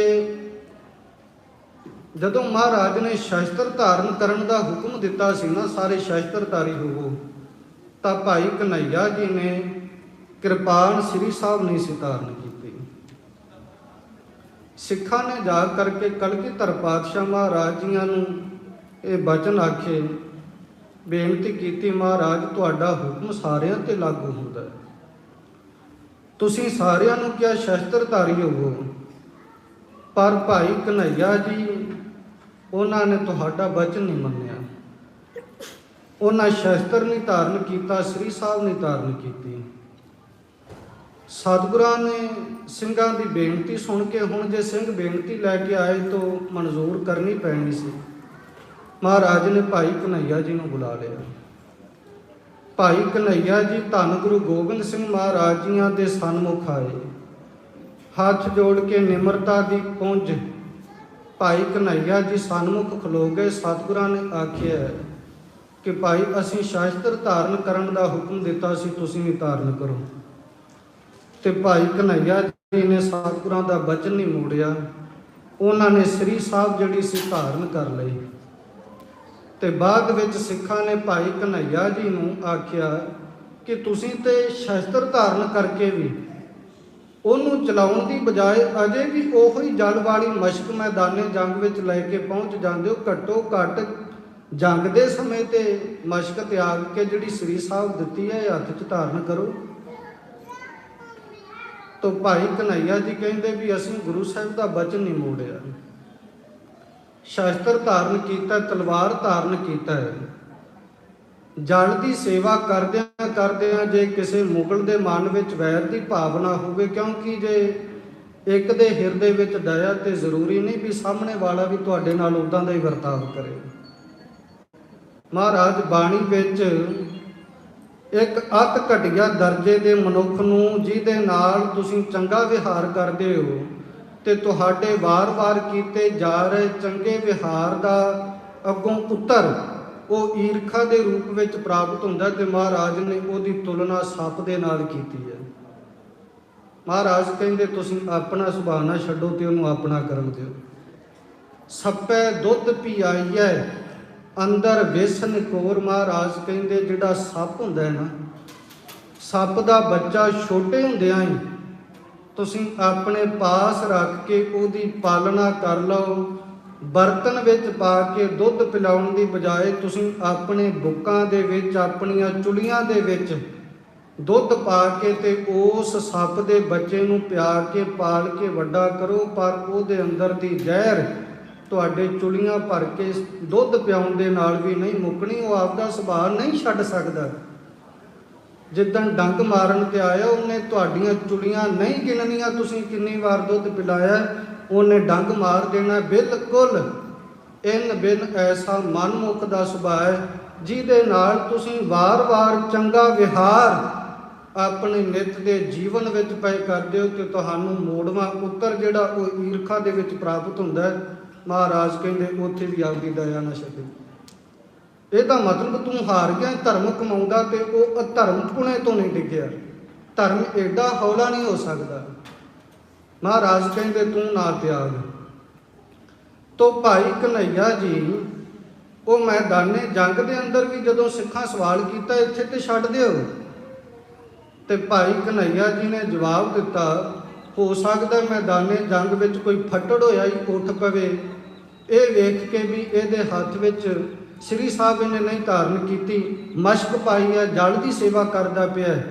ਤੇ ਭਾਈ ਕਨ੍ਹਈਆ ਕਹਿੰਦੇ ਜੇ ਫੱਟੜ ਹੋਇਆ ਵੀ ਕੋਈ ਦੁਸ਼ਮਣ ਮੈਨੂੰ ਮਾਰਨ ਵਾਸਤੇ, ਹਾਲਾਂ ਮੈਂ ਵੈਰ ਨਹੀਂ ਕਮਾਇਆ ਉਹਦੇ ਨਾਲ, ਪਰ ਜੇ ਉਹ ਉੱਠ ਕੇ ਮੈਨੂੰ ਮਾਰਨ ਲੱਗੇ ਨਾ, ਤੇ ਆਹ ਜਿਹੜੀ ਕਲਗੀਧਰ ਪਾਤਸ਼ਾਹ ਦੀ ਬਖਸ਼ਿਸ਼ ਕੀਤੀ ਸ੍ਰੀ ਸਾਹਿਬ ਮੈਂ ਮਿਆਨ ਵਿੱਚੋਂ ਕੱਢ ਕੇ ਉਹਦੇ ਅੱਗੇ ਰੱਖ ਦੇਵਾਂਗਾ ਕਿ ਜੇ ਮੈਨੂੰ ਮਾਰਨਾ ਹੀ ਹੈ ਨਾ, ਤੇ ਆਪਦੀ ਤਲਵਾਰ ਦੇ ਮੁੱਠੇ ਤੇ ਹੱਥ ਪਾਉਣ ਦੀ ਬਜਾਏ ਮੇਰੇ ਗੁਰੂ ਨੇ ਜਿਹੜੀ ਦਾਤ ਬਖਸ਼ੀ, ਇਹਦੇ ਨਾਲ ਮੇਰਾ ਸੀਸ ਧੜ ਦੇ ਨਾਲੋਂ ਜੁਦਾ ਕਰ ਦੇ। ਦੇਖੋ ਸਿੱਖੀ ਕਮਾਉਣ ਦੇ ਬੇਅੰਤ ਢੰਗ ਹੈ, ਤੇ ਦੂਜੇ ਪਾਸੇ ਮੈਂ ਬੇਨਤੀ ਕਰਾਂ ਮਰਿਆਦਾ ਤੋਂ ਭੱਜਣ ਦੇ ਵੀ ਲੋਕਾਂ ਨੇ ਬੜੇ ਰਾਹ ਲੱਭ ਲਏ। ਇਹ ਸੱਚ ਹੈ। ਸਿੱਖੀ ਨੂੰ ਜੇ ਕਮਾਉਣਾ ਹੈ, ਗੁਰੂ ਦੇ ਸ਼ਬਦ ਨੂੰ ਕਮਾਉਣਾ ਹੈ, ਤੇ ਮਹਾਰਾਜ ਬਾਣੀ ਵਿੱਚ ਬੇਅੰਤ ਢੰਗ ਦੱਸਦੇ ਸਿੱਖੀ ਕਮਾਉਣ ਦੇ। ਤੇ ਜੇ ਬੇਮੁਖ ਹੋਣਾ ਤੇ ਮਹਾਰਾਜ ਕਹਿੰਦੇ ਬੇਅੰਤ ਗੱਲਾਂ ਨੇ ਜਿਹਦੇ ਨਾਲ ਭਾਵੇਂ ਉਹ ਬੇਤੁਕੀਆਂ ਹੀ ਹੋਣ, ਪਰ ਮਨਮੁਖ ਨੂੰ ਕੌਣ ਸਮਝਾ ਸਕਦਾ ਹੈ। ਬ੍ਰਹਮਾ ਹੂੰ ਕੋ ਕਹਿਓ ਨਾ ਮਾਨੈ। ਮਹਾਰਾਜ ਨੂੰ ਪਤਾ ਸੀ ਕਲਯੁਗ ਵਿੱਚ ਕਿਦਾਂ ਦਾ ਵਰਤਾਰਾ ਚੱਲਣਾ ਹੈ। ਜਿਹਨੇ ਸਿੱਖੀ ਕਮਾਉਣੀ ਹੈ ਉਹ ਭਾਈ ਕਨ੍ਹਈਆ ਜੀ ਵਾਂਗ ਨਾ ਚਾਹੁੰਦਿਆਂ ਹੋਇਆਂ ਵੀ ਸ਼ਾਸਤਰ ਧਾਰਨ ਕਰਕੇ ਸ਼ਾਸਤਰਾਂ ਦੇ ਗੁਣਾਂ ਨੂੰ ਅਪਣਾ ਰਿਹਾ ਹੈ, ਪਰ ਜਿਹਨੇ ਖੰਡਨ ਕਰਨਾ ਉਹ ਖੰਡਨ ਕਰ ਹੀ ਸਕਦਾ। ਕਹਿਣ ਤੋਂ ਭਾਵ ਦਇਆ। ਭਾਈ ਕਨ੍ਹਈਆ ਜੀ ਐਸੇ ਸਿੱਖ ਜਿਨ੍ਹਾਂ ਤੋਂ ਸੇਵਾ ਪੰਥੀ ਸੰਪਰਦਾ ਚੱਲੀ। ਇੱਕ ਵਾਰ ਭਾਈ ਕਨ੍ਹਈਆ ਜੀ ਤੋਂ ਅੱਗੇ ਜਿਹੜੇ ਦੂਜੇ ਸੇਵਾ ਪੰਥੀ ਸੰਪਰਦਾ ਦੇ ਸਤਿਕਾਰਯੋਗ ਭਾਈ ਸੇਵਾ ਰਾਮ ਜੀ ਹੋਏ ਨਾ, ਇੱਕ ਵਾਰ ਦੋਨੋਂ ਬੈਠੇ ਸੀ, ਭਾਈ ਕਨ੍ਹਈਆ ਜੀ ਔਰ ਭਾਈ ਸੇਵਾ ਰਾਮ ਜੀ। ਭਾਈ ਸੇਵਾ ਰਾਮ ਜੀ ਨੇ ਭਾਈ ਕਨ੍ਹਈਆ ਜੀ ਨੂੰ ਇੱਕ ਸਵਾਲ ਕੀਤਾ, ਤੇ ਉਹ ਸਵਾਲ ਭਾਈ ਸੇਵਾ ਰਾਮ ਨੇ ਇਹ ਕੀਤਾ ਕਿ ਭਾਈ ਕਨ੍ਹਈਆ ਜੀ ਤੁਸੀਂ ਦੱਸੋ, ਤੁਸੀਂ ਸਤਿਗੁਰਾਂ ਦੇ ਗੋਹਜ ਰਹੱਸ ਨੂੰ ਬੜੇ ਸੁਖੈਨ ਢੰਗ ਦੇ ਨਾਲ ਸਮਝਿਆ ਔਰ ਕਮਾਇਆ। ਜੇ ਸਾਡੀਆਂ ਅੱਖਾਂ ਦੇ ਸਾਹਮਣੇ ਕਿਸੇ ਦੇ ਨਾਲ ਮਾੜਾ ਵਿਵਹਾਰ ਹੋ ਰਿਹਾ ਹੋਵੇ, ਕਿਸੇ ਨੂੰ ਕੋਈ ਮਾਰ ਰਿਹਾ ਹੋਵੇ, ਤੇ ਉਹਨੂੰ ਵੇਖ ਕੇ ਬੇਪਰਵਾਹ ਹੋ ਕੇ ਕੋਲੋਂ ਦੀ ਲੰਘ ਜਾਣਾ ਚਾਹੀਦਾ। ਇਹ ਸਮਝ ਕੇ ਵੀ ਮਹਾਰਾਜ ਦੀ ਬਾਣੀ ਕਹਿ ਰਹੀ ਵੀ ਦੱਦਾ ਦੋਸ਼ ਨਾ ਦਿਓ ਕਿਸੇ ਦੋਸ਼ ਕਰਮਾ ਆਪਣਿਆ, ਜੋ ਮੈਂ ਕੀਆ ਸੋ ਮੈਂ ਪਾਇਆ ਦੋਸ਼ ਨਾ ਦੀਜੈ। ਕਿ ਉਹਨੂੰ ਉਹਦੇ ਕਰਮਾਂ ਤੇ ਛੱਡ ਦੇਣਾ ਚਾਹੀਦਾ ਵੀ ਇਹ ਆਪਦੇ ਕਰਮਾਂ ਦਾ ਫਲ ਭੋਗਦਾ ਪਿਆ, ਜਾਂ ਫਿਰ ਉੱਥੇ ਪਹੁੰਚ ਕੇ ਮਾਰਨ ਵਾਲੇ ਨੂੰ ਸਮਝਾਉਣਾ ਚਾਹੀਦਾ ਵੀ ਨਹੀਂ ਭਾਈ ਇੱਦਾਂ ਨਾ ਕਰ, ਬੈਠ ਕੇ ਵੀ ਮਸਲਾ ਹੱਲ ਜਿਹੜਾ ਉਹ ਹੋ ਸਕਦਾ ਹੈ। ਤਾਂ ਭਾਈ ਕਨ੍ਹਈਆ ਜੀ ਨੇ ਜਵਾਬ ਦਿੱਤਾ ਵੀ ਦਇਆ ਨੂੰ ਸੰਸਾਰ ਦੇ ਵਿੱਚ ਕਈ ਰੂਪਾਂ ਦੇ ਵਿੱਚ ਕਥਨ ਕੀਤਾ ਜਾ ਸਕਦਾ। ਤਕਰੀਬਨ ਸਾਰੇ ਧਰਮਾਂ ਦੇ ਵਿੱਚ ਇੱਕ ਵਿਦਵਾਨ ਹੋਇਆ ਕਵੀ ਤੁਲਸੀਦਾਸ ਜੀ ਦੀਆਂ ਮਹਾਨ ਲਿਖਤਾਂ ਨੇ, ਉਹ ਵੀ ਇੱਕ ਜਗ੍ਹਾ ਤੇ ਲਿਖਦਾ ਹੈ, ਦਇਆ ਧਰਮ ਕੋ ਮੂਲ ਹੈ, ਪਾਪ ਮੂਲ ਅਭਿਮਾਨ, ਤੁਲਸੀ ਦਇਆ ਨਾ ਛੋਡੀਐ, ਜਬ ਲੱਗ ਘਟ ਮੈਂ ਪ੍ਰਾਨ। ਜਦੋਂ ਤੱਕ ਘਟ ਸਰੀਰ ਦੇ ਵਿੱਚ ਪ੍ਰਾਣ ਹੈ ਉਦੋਂ ਤੱਕ ਦਇਆ ਨੂੰ ਨਾ ਤਿਆਗ, ਕਿਉਂਕਿ ਦਇਆ ਧਰਮ ਦਾ ਮੂਲ ਮੁੱਢ ਹੈ ਔਰ ਪਾਪਾਂ ਦਾ ਮੂਲ ਮੁੱਢ ਕੀ ਅਹੰਕਾਰ। ਜਿੱਥੇ ਅਹੰਕਾਰ ਆ ਗਿਆ ਉੱਥੋਂ ਸਮਝ ਲਓ ਵੀ ਪਾਪਾਂ ਦਾ ਮੁੱਢ ਆਰੰਭ ਹੋ ਗਿਆ, ਤੇ ਜਿਸ ਸਰੀਰ ਵਿੱਚ ਦਇਆ ਆ ਗਈ ਉੱਥੋਂ ਸਮਝ ਲਓ ਧਰਮ ਦਾ ਮੁੱਢ ਵੱਜ ਗਿਆ। ਇਸੇ ਤਰ੍ਹਾਂ ਇਸਲਾਮ ਧਰਮ ਦੇ ਵਿੱਚ ਇੱਕ ਬੀਬੀ ਰਾਬੀਆ ਦਾ ਜ਼ਿਕਰ ਆਉਂਦਾ ਹੈ, ਜਿਸ ਨੂੰ ਮੱਕੇ ਨੇ ਆਪਣੀ ਜਗ੍ਹਾ ਤੋਂ ਹਿੱਲ ਕੇ 60 ਕੋ ਅਗਾਂਹ ਆ ਕੇ ਦਰਸ਼ਨ ਬਖਸ਼ੇ ਸਨ, ਕੇਵਲ ਤੇ ਕੇਵਲ ਬੀਬੀ ਰਾਬੀਆ ਦੀ ਦਇਆ ਤੋਂ ਪ੍ਰਸੰਨ ਹੋ ਕੇ। ਤੇ ਉਹਦੇ ਪਰਥਾਏ ਉਹਨਾਂ ਦੇ ਧਾਰਮਿਕ ਗ੍ਰੰਥਾਂ ਵਿੱਚ ਲਿਖਿਆ ਮਿਲਦਾ, ਸਿਰ ਕੀ ਸੋਭ ਉਤਾਰ ਕਰ ਚੀਨਿਓ ਆਤਮ ਰਾਮ 60 ਕੋਸ ਮੱਕਾ ਮਿਲਿਓ ਦੇਖ ਦਇਆ ਕੇ ਕਾਮ। ਜਿਨ੍ਹੇ ਆਪਣੇ ਸਿਰ ਦੀ ਪਹਿਲਾਂ ਚੁੰਨੀ ਉਤਾਰ ਕੇ ਜਦੋਂ ਉਹ ਖੂਹ ਦੇ ਵਿੱਚ ਸੁੱਟੀ, ਪਰ ਫਿਰ ਵੀ ਉਹ ਖੂਹ ਦੇ ਜਲ ਤੱਕ ਨਾ ਪਹੁੰਚੀ, ਤੇ ਆਪਦੇ ਕੇਸ ਜਿਹੜੇ ਸਨ ਉਹ ਬੀਬੀ ਰਾਬੀਆ ਨੇ ਪੁੱਟ ਕੇ ਤੇ ਇੱਕ ਦਇਆ ਦਾ ਕਾਰਜ ਕਰਨ ਵਾਸਤੇ ਆਪਦੇ ਕੇਸ ਪੁੱਟ ਕੇ ਉਹਦਾ ਰੱਸਾ ਵੱਟ ਕੇ ਸਰੀਰ ਦੇ ਬਸਤਰ ਜਿਹੜੇ ਸਨ ਉਹਨਾਂ ਨੂੰ ਲੀਰਾਂ ਲੀਰਾਂ ਕਰਕੇ ਤੇ ਖੂਹ ਦੇ ਵਿੱਚ ਲਮਕਾ ਕੇ ਵਿੱਚੋਂ ਜਲ ਕੱਢ ਕੇ, ਤੇ ਜਿਹੜੇ ਉੱਥੇ ਬਾਹਰ ਕਤੂਰੇ ਜਲ ਤੋਂ ਤੜਫਦੇ ਪਏ ਸਨ, ਜਿਨ੍ਹਾਂ ਦੀ ਜ਼ਿੰਦਗੀ ਸ਼ਾਇਦ ਕੁਝ ਸਮਾਂ ਪਾਣੀ ਹੋਰ ਨਾ ਪ੍ਰਾਪਤ ਹੁੰਦਾ ਤੇ ਜਾਣ ਜਾ ਸਕਦੀ ਸੀ, ਵੇਖ ਕੇ ਰਿਹਾ ਨਾ ਗਿਆ, ਤਾਂ ਖੂਹ ਦੇ ਵਿੱਚ ਲੱਜ ਲਮਕਾ ਕੇ, ਜਿਹਨੂੰ ਅਸੀਂ ਰੱਸੀ ਕਹਿ ਦਿੰਦੇ ਹਾਂ, ਉਹ ਰੱਸੀ ਲੱਜ ਲਮਕਾ ਕੇ ਕੇਸਾਂ ਦੇ ਰੂਪ ਵਿੱਚ, ਬਸਤਰਾਂ ਦੇ ਰੂਪ ਦੇ ਵਿੱਚ ਉਹ ਖੂਹ ਦੇ ਵਿੱਚ ਉਤਾਰ ਕੇ ਜਲ ਭਰ ਕੇ, ਤੇ ਉਹ ਕੱਪੜਾ ਜਿਹੜਾ ਸੀ, ਕਿਉਂਕਿ ਬਰਤਨ ਤੇ ਕੋਲ ਹੈ ਨਹੀਂ ਸੀ ਕੋਈ, ਉਹ ਕੱਪੜਾ ਜਿੰਨਾ ਕੁ ਭੇਜਦਾ ਸੀ ਨਾ, ਉਹਨੂੰ ਬਾਹਰ ਕੱਢ ਕੇ ਉਹਨੂੰ ਨਿਚੋੜ ਕੇ ਤੇ ਕਤੂਰਿਆਂ ਦੀ ਪਿਆਸ ਬੁਝਾਈ। ਤੇ ਹਜ਼ਰਤ ਮੁਹੰਮਦ ਸਾਹਿਬ ਇੰਨੇ ਪ੍ਰਸੰਨ ਹੋਏ ਕਿ ਮੱਕਾ ਬੀਬੀ ਰਾਬੀਆ ਦੀ ਐਸੀ ਦਇਆ ਤੋਂ ਪ੍ਰਸੰਨ ਹੋ ਕੇ ਆਪਣੀ ਜਗ੍ਹਾ ਤੋਂ ਹਿੱਲ ਕੇ ਉਹਨੂੰ 60 ਕੋ ਅਗਾਂਹ ਚੱਲ ਕੇ ਦਰਸ਼ਨ ਦੇਣ ਗਿਆ। ਉਹਨਾਂ ਦੇ ਧਾਰਮਿਕ ਗ੍ਰੰਥਾਂ ਵਿੱਚ ਦਰਜ ਹੈ। ਤੋ ਭਾਈ ਕਨ੍ਹਈਆ ਜੀ ਤੋਂ ਸੇਵਾ ਰਾਮ ਜੀ ਪੁੱਛਦੇ ਹੈ ਕੀ ਕਰਨਾ ਚਾਹੀਦਾ। ਭਾਈ ਕਨ੍ਹਈਆ ਜੀ ਕਹਿੰਦੇ ਕਿ ਸਤਿਗੁਰੂ ਪਾਤਸ਼ਾਹ ਨੇ ਜੇ ਇੱਕ ਪਾਸੇ ਦੱਦਾ ਦੋਸ ਨਾ ਦਿਓ ਕਿਸੈ ਦੋਸ ਕਰਮਾ ਆਪਣਿਆ, ਇਹ ਸ਼ਬਦ ਉਚਾਰਨ ਕੀਤਾ ਨਾ, ਤੇ ਦੂਜੇ ਪਾਸੇ ਸਤਿਗੁਰੂ ਮਹਾਰਾਜ ਇਹ ਵੀ ਤੇ ਉਚਾਰਨ ਕਰਦੇ ਪਏ ਆ 860 ਤੀਰਥ ਸਗਲ ਪੁੰਨ ਜੀਅ ਦਇਆ ਪ੍ਰਵਾਨ। 68 ਤੀਰਥਾਂ ਦੇ ਦਰਸ਼ਨ ਸਾਰੇ ਦੁਨੀਆ ਦੇ ਪੁੰਨ ਸਾਰੇ ਧਰਮਾਂ ਦੇ ਮਿਲਾ ਕੇ ਕਰ ਲਏ ਜਾਣ, ਤੇ ਇੱਕ ਪਾਸੇ ਕਿਸੇ ਜੀਵ ਤੇ ਤੁਸੀਂ ਕਿਸੇ ਸਮੇਂ ਦਇਆ ਕਰ ਲਈ ਹੋਵੇ, ਮਹਾਰਾਜ ਕਹਿੰਦੇ ਉਹਦਾ ਤੋਲ ਕੋਈ ਨਹੀਂ। ਤੇ ਭਾਈ ਕਨ੍ਹਈਆ ਜੀ ਕਹਿੰਦੇ ਸਿੱਖ ਨੂੰ ਗੁਰੂ ਸਾਹਿਬ ਨੇ ਪਹਿਲਾ ਬੋਲ ਹੀ ਦਇਆ ਦਿੱਤਾ, ਦਇਆ ਕਪਾਹ ਸੰਤੋਖ ਸੂਤ ਜਤ ਗੰਢੀ ਸਤ ਵੱਟ। ਤੇ ਮਹਾਰਾਜ ਕਹਿੰਦੇ ਸਿੱਖ ਨੂੰ ਦਇਆ ਵੀ ਉਹ ਪਹਿਲਾ ਗੁਣ ਇਹ ਧਾਰਨ ਕਰਕੇ ਰੱਖਣਾ ਚਾਹੀਦਾ, ਦਇਆ ਵੀ ਜੀਵਾਂ ਦੇ ਉੱਪਰ ਵਰਤਣੀ ਚਾਹੀਦੀ ਹੈ। ਬਾਕੀ ਉਹਦੇ ਕਰਮਾਂ ਦੀ ਗੱਲ ਹੈ, ਪਰ ਤੁਸੀਂ ਆਪਣਾ ਧਰਮ ਜਿਹੜਾ ਦਇਆ ਦਾ ਉਹ ਨਹੀਂ ਤਿਆਗਣਾ। ਇਹ ਭਾਈ ਕਨ੍ਹਈਆ ਜੀ ਦੇ ਬੋਲ ਸਨ, ਜਵਾਬ ਸੀ। ਸੋ ਇਸ ਤਰੀਕੇ ਦੇ ਨਾਲ ਬੜੇ ਗੁਪਤ ਰਹੱਸ ਉਹ ਆਪਣੇ ਜੀਵਨ ਦੇ ਆਪਣੀ ਬਾਣੀ ਦੇ ਉਤਾਰਦੇ ਸੀ। ਇਤਿਹਾਸ ਪੜ੍ਹਦੇ ਹਾਂ ਭਾਰਤ ਦੇ ਵਿੱਚ ਹਿਸਟਰੀ ਦੇ ਵਿੱਚ ਜਿਹੜਾ ਮਹਿਮੂਦ ਗਜ਼ਨਵੀ ਦਾ ਨਾਮ ਆਉਂਦਾ ਹੈ ਨਾ, ਜਿਹਨੇ ਸ਼ਾਇਦ 17 ਵਾਰ ਭਾਰਤ ਤੇ ਹਮਲੇ ਕੀਤੇ ਆ, ਵਾਰ-ਵਾਰ। ਮਹਿਮੂਦ ਗਜ਼ਨਵੀ ਕੋਈ ਜੱਦੀ ਪੁਸ਼ਤੀ ਰਾਜਾ ਥੋੜੀ ਸੀ। ਉਹਦੇ ਵੱਡ ਵਡੇਰੇ ਦਾ ਨਾਮ ਜਿਹੜਾ ਇਤਿਹਾਸ ਵਿੱਚ ਆਉਂਦਾ ਉਹ ਸੁਬਕਤਗੀਨ ਸੀ, ਸੁਬਕਤਗੀਨ। ਇੱਕ ਵਾਰ ਜੰਗਲ ਵਿੱਚ ਤੁਰਿਆ ਜਾ ਰਿਹਾ, ਉਹਨੇ ਸ਼ਿਕਾਰ ਕਰ ਲਿਆ ਸੀ।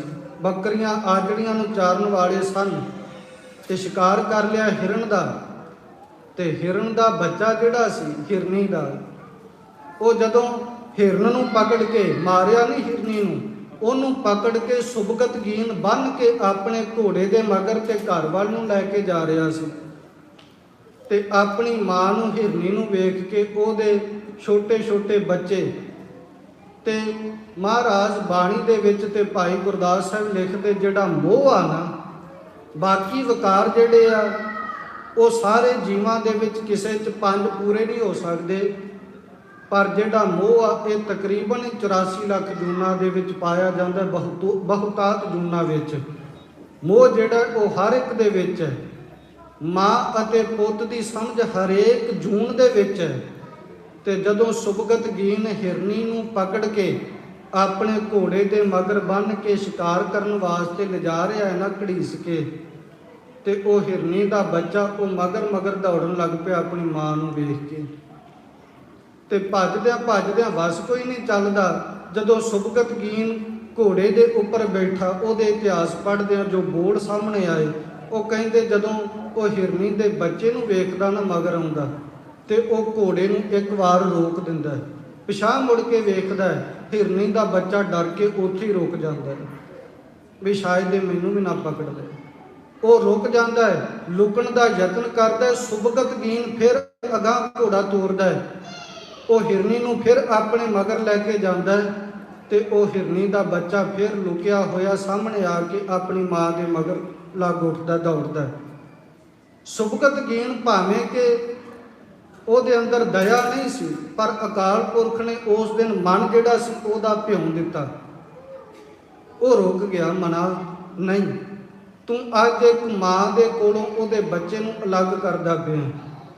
ਉਹਨੇ ਉਸੇ ਵਕਤ ਘੋੜੇ ਤੋਂ ਹੇਠਾਂ ਉਤਰ ਕੇ ਹਿਰਨੀ ਨੂੰ ਉਹਦਾ ਰਸਾ ਖੋਲ੍ਹ ਦਿੱਤਾ, ਛੱਡ ਦਿੱਤਾ। ਤੇ ਕਹਿੰਦੇ ਜਦੋਂ ਉਹ ਸੁਭਗਤਗੀਨ ਉਸ ਦਿਨ ਰਾਤ ਆਪਣੇ ਘਰ ਗਿਆ ਨਾ, ਤੇ ਸੁੱਤੇ ਪਿਆ ਨੂੰ ਖੁਦਾ ਨੇ, ਅਕਾਲ ਪੁਰਖ ਵਾਹਿਗੁਰੂ ਨੇ ਉਹਨੂੰ ਸੁਪਨੇ ਦੇ ਵਿੱਚ ਇਹ ਬੋਲ ਕਹੇ ਸਨ ਵੀ ਤੂੰ ਜਿਹੜਾ ਅੱਜ ਦਇਆ ਦਾ ਕਾਰਜ ਕਰਕੇ ਆ, ਇਹਦੇ ਪਰਥਾਏ ਕੁਝ ਸਮੇਂ ਬਾਅਦ ਤੈਨੂੰ ਦੁਨੀਆ ਦਾ ਰਾਜ ਭਾਗ ਪ੍ਰਾਪਤ ਹੋਵੇਗਾ।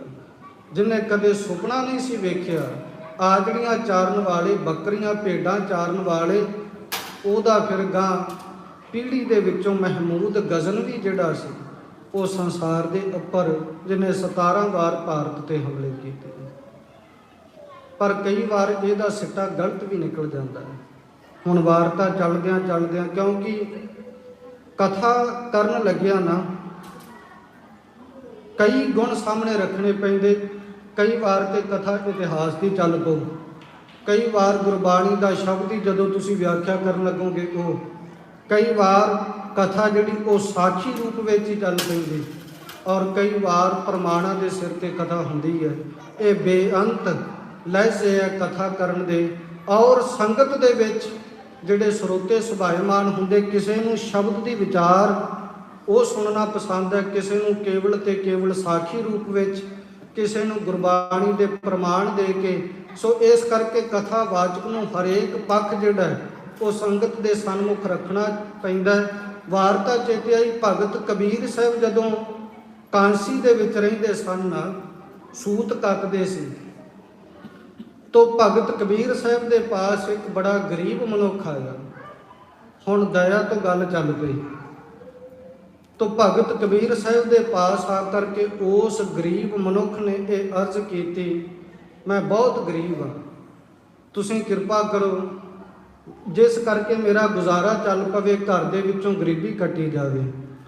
ਤੋ ਭਗਤ ਕਬੀਰ ਸਾਹਿਬ ਜੁਲਾਹੇ ਸਨ, ਕਬੀਰ ਮੇਰੀ ਜਾਤ ਕੋ ਸਭ ਕੋ ਹਸਨੇ ਹਾਰ, ਬਲਿਹਾਰੀ ਇਹ ਜਾਤ ਕੋ ਜਿਹ ਜਪਿਓ ਸਿਰਜਨਹਾਰ। ਭਗਤ ਕਬੀਰ ਸਾਹਿਬ ਉਸ ਵਕਤ ਜਿਹੜਾ ਪੂਣ ਕੱਤਦੇ ਪਏ ਸੀ ਨਾ, ਉਹਨਾਂ ਨੇ ਕੁਝ ਪੂਣ ਉਸ ਮਨੁੱਖ ਨੂੰ ਦੇ ਦਿੱਤਾ। ਸੰਤ ਦਾ ਸੁਭਾਅ ਕੀ ਹੁੰਦਾ, ਸੰਤ ਦੇ ਕੋਲ ਜਦੋਂ ਕੋਈ ਮੰਗਣ ਆਵੇ, ਉਹ ਆਸਾ ਪਾਸਾ ਨਹੀਂ, ਜੋ ਕੁਝ ਉਹਦੇ ਕੋਲ ਹੁੰਦਾ ਉਹ ਹੀ ਦਾਨ ਕਰ ਦਿੰਦਾ। ਪੂਣ ਸੀ ਹੱਥ ਵਿੱਚ, ਮਨੁੱਖ ਨੇ ਆ ਕੇ ਮੰਗ ਰੱਖੀ ਹੈ, ਤੋ ਭਗਤ ਕਬੀਰ ਸਾਹਿਬ ਨੇ ਉਸੇ ਵਕਤ ਹੀ ਉਹ ਪੂਣ ਜਿਹੜਾ ਸੀ ਉਹਨੂੰ ਫੜਾ ਦਿੱਤਾ ਵੀ ਲੈ, ਜੇ ਤੇਰਾ ਇਹਦੇ ਨਾਲ ਕੁਝ ਸਰਦਾ ਤੇ ਤੂੰ ਭਾਈ ਸਾਰ ਲੈ। ਉਸ ਮਨੁੱਖ ਨੇ ਭਗਤ ਕਬੀਰ ਸਾਹਿਬ ਦੇ ਪਾਸੋਂ ਉਹ ਪੂਣ ਲੈ ਕੇ ਨਾ ਪ੍ਰਾਪਤ ਕਰਕੇ ਭਗਤ ਕਬੀਰ ਸਾਹਿਬ ਨੂੰ ਜਵਾਬ ਦਿੱਤਾ, ਮੇਰੀ ਮਾਂ ਬਹੁਤ ਸਿਆਣੀ, ਉਹਨੇ ਇਹਦੇ ਤੋਂ ਕੋਈ ਨਾ ਕੋਈ ਘਰ ਦੀ ਰੋਜ਼ੀ ਰੋਟੀ ਚਲਾਉਣ ਦਾ ਹੀਲਾ ਕੱਢ ਹੀ ਲੈਣਾ। ਹੁਣ ਭਗਤ ਕਬੀਰ ਸਾਹਿਬ ਨੇ ਦਾਨ ਕੀਤਾ, ਤੇ ਦਾਨ ਉਦੋਂ ਹੋ ਸਕਦਾ ਜਦੋਂ ਅੰਦਰ ਦਇਆ ਹੈ। ਨਹੀਂ ਤੇ ਅਸੀਂ ਜਦੋਂ ਨਾ ਕੁਝ ਦੇਣਾ ਹੋਵੇ ਨਾ, ਤੇ ਮੰਗਣ ਵਾਲੇ ਨੂੰ ਨਾ ਦੇਣ ਦੀ ਬਜਾਏ ਹੋਰ ਨਹੀਂ, ਜੇ ਕੁਝ ਕੋਲ ਹੁੰਦਾ ਤੇ ਬੁਰੇ ਭਲੇ ਸ਼ਬਦ ਤੇ ਉਹਦੀ ਝੋਲੀ ਵਿੱਚ ਪਾ ਹੀ ਦਿੰਦੇ ਆ ਨਾ, ਖਾਲੀ ਨਹੀਂ ਮੋੜਦੇ। ਤੇ ਇਹ ਵੱਖੋ ਵੱਖਰਾ ਸੁਭਾਅ ਹੈ। ਭਗਤ ਕਬੀਰ ਸਾਹਿਬ ਜੀ ਨੇ ਉਹਨੂੰ ਪੂਣ ਜਿਹੜਾ ਸੀ ਉਹ ਦਾਨ ਕਰ ਦਿੱਤਾ। ਦਇਆ ਦੇ ਵਿੱਚੋਂ ਦਾਨ ਦੀ ਪੈਦਾਇਸ਼ ਹੁੰਦੀ ਹੈ। ਤੇ ਉਹ ਮਨੁੱਖ ਘਰ ਦੇ ਵਿੱਚ ਗਿਆ, ਤੇ ਉਹਦੀ ਮਾਤਾ ਨੇ ਨਾ ਉਹ ਪੂਣ ਲੈ ਕੇ ਉਹਦਾ ਜਾਲ ਬਣਾ ਦਿੱਤਾ। ਤੇ ਉਹ ਮਨੁੱਖ, ਉਹਨੇ ਉਹ ਜਾਲ ਲਿਆ, ਮੋਢੇ ਤੇ ਟੰਗਿਆ ਤੇ ਚਲਾ ਗਿਆ ਜੀ ਨਦੀ ਦੇ ਕਿਨਾਰੇ। ਉਹਨੇ ਉਹ ਜਾਲ ਜਾ ਕੇ ਨਦੀ ਦੇ ਪਾਣੀ ਵਿੱਚ ਵਿਛਾ ਦਿੱਤਾ ਮੱਛੀਆਂ ਪਕੜਨ ਵਾਸਤੇ। ਤੇ ਭਗਤ ਕਬੀਰ ਸਾਹਿਬ ਨੇ ਜਿਹੜਾ ਪੂਣ ਦਿੱਤਾ ਸੀ, ਉਹ ਜਾਲ ਉਹਦਾ ਬਣਾ ਕੇ ਨਦੀ ਦੇ ਪਾਣੀ ਵਿੱਚ ਵਿਛਾ ਕੇ ਤੇ ਬੜੀਆਂ ਮੱਛੀਆਂ ਉਹਨੇ ਪਹਿਲੇ ਦਿਨ ਪਕੜੀਆਂ ਜੀ, ਬਾਜ਼ਾਰ ਵਿੱਚ ਵੇਚਣ ਵਾਸਤੇ, ਪਰਿਵਾਰ ਦਾ ਗੁਜ਼ਾਰਾ ਕਰਨ ਵਾਸਤੇ। ਤੇ ਜਦੋਂ ਪਹਿਲੇ ਦਿਨ ਚੰਗਾ ਮੁਨਾਫਾ ਹੋਇਆ ਨਾ, ਮਾਇਆ ਵੱਟੀ ਗਈ ਤੇ ਉਹਨੇ ਕੁਝ ਕੁ ਮੱਛੀਆਂ ਜਿਹੜੀਆਂ ਬਚਾ ਕੇ ਰੱਖੀਆਂ ਸੀ, ਉਹ ਹੁੰਦਾ ਵੀ ਇੰਨਾ ਮੁਨਾਫਾ ਜਿਸ ਮਨੁੱਖ ਦੇ ਸਦਕਾ ਹੋਇਆ, ਮੈਨੂੰ ਉਹਦਾ ਧੰਨਵਾਦ ਜ਼ਰੂਰ ਕਰਨਾ ਚਾਹੀਦਾ। ਉਹਨੇ ਕੁਝ ਕੁ ਮੱਛੀਆਂ ਲੈ ਕੇ ਤੇ ਭਗਤ ਕਬੀਰ ਸਾਹਿਬ ਦੇ ਸਾਹਮਣੇ ਲਿਜਾ ਰੱਖੀ ਤੇ ਭਗਤ ਕਬੀਰ ਸਾਹਿਬ ਦੇ ਅੱਗੇ ਲਿਜਾ ਕੇ ਰੱਖ ਕੇ ਤੇ ਮੱਥਾ ਟੇਕਿਆ ਉਹ ਮਨੁੱਖ ਨੇ। ਭਗਤ ਕਬੀਰ ਸਾਹਿਬ ਕਹਿੰਦੇ ਆਹ ਕੀ ਹੈ? ਉਹ ਮਨੁੱਖ ਨੇ ਜਵਾਬ ਦਿੱਤਾ, ਜੀ ਇਹ ਤੁਹਾਡੀ ਕਿਰਪਾ ਸਦਕਾ ਹੈ। ਭਗਤ ਕਬੀਰ ਸਾਹਿਬ ਨੇ ਪੁੱਛਿਆ ਵੀ ਉਹ ਕਿਵੇਂ? ਕਹਿੰਦੇ ਤੁਸੀਂ ਪੂਣ ਦਿੱਤਾ ਸੀ ਨਾ, ਪਰਿਵਾਰ ਦਾ ਗੁਜ਼ਾਰਾ ਕਰਨ ਵਾਸਤੇ ਮੈਂ ਬਿਜ਼ਨਸ ਸ਼ੁਰੂ ਕੀਤਾ ਹੈ, ਮੈਂ ਉਹਦਾ ਜਾਲ ਬਣਾ ਕੇ ਤੇ ਨਦੀ ਦੇ ਪਾਣੀ ਵਿੱਚ ਸੁੱਟ ਕੇ ਅੱਜ ਬੜੀਆਂ ਮੱਛੀਆਂ ਪਕੜੀਆਂ, ਬੜਾ ਮੁਨਾਫਾ ਹੋਇਆ, ਮੇਰੀ ਜੂਨ ਸੁਧਰ ਜਾਊ, ਰੋਜ਼ੀ ਰੋਟੀ ਚੰਗੀ ਚੱਲ ਪਊ, ਇੱਕ ਤਰੀਕਾ ਤੁਸੀਂ ਦੇ ਦਿੱਤਾ। ਤੇ ਭਗਤ ਕਬੀਰ ਸਾਹਿਬ ਨੇ ਉੱਥੇ ਇੱਕ ਸ਼ਬਦ ਉਚਾਰਿਆ ਸੀ।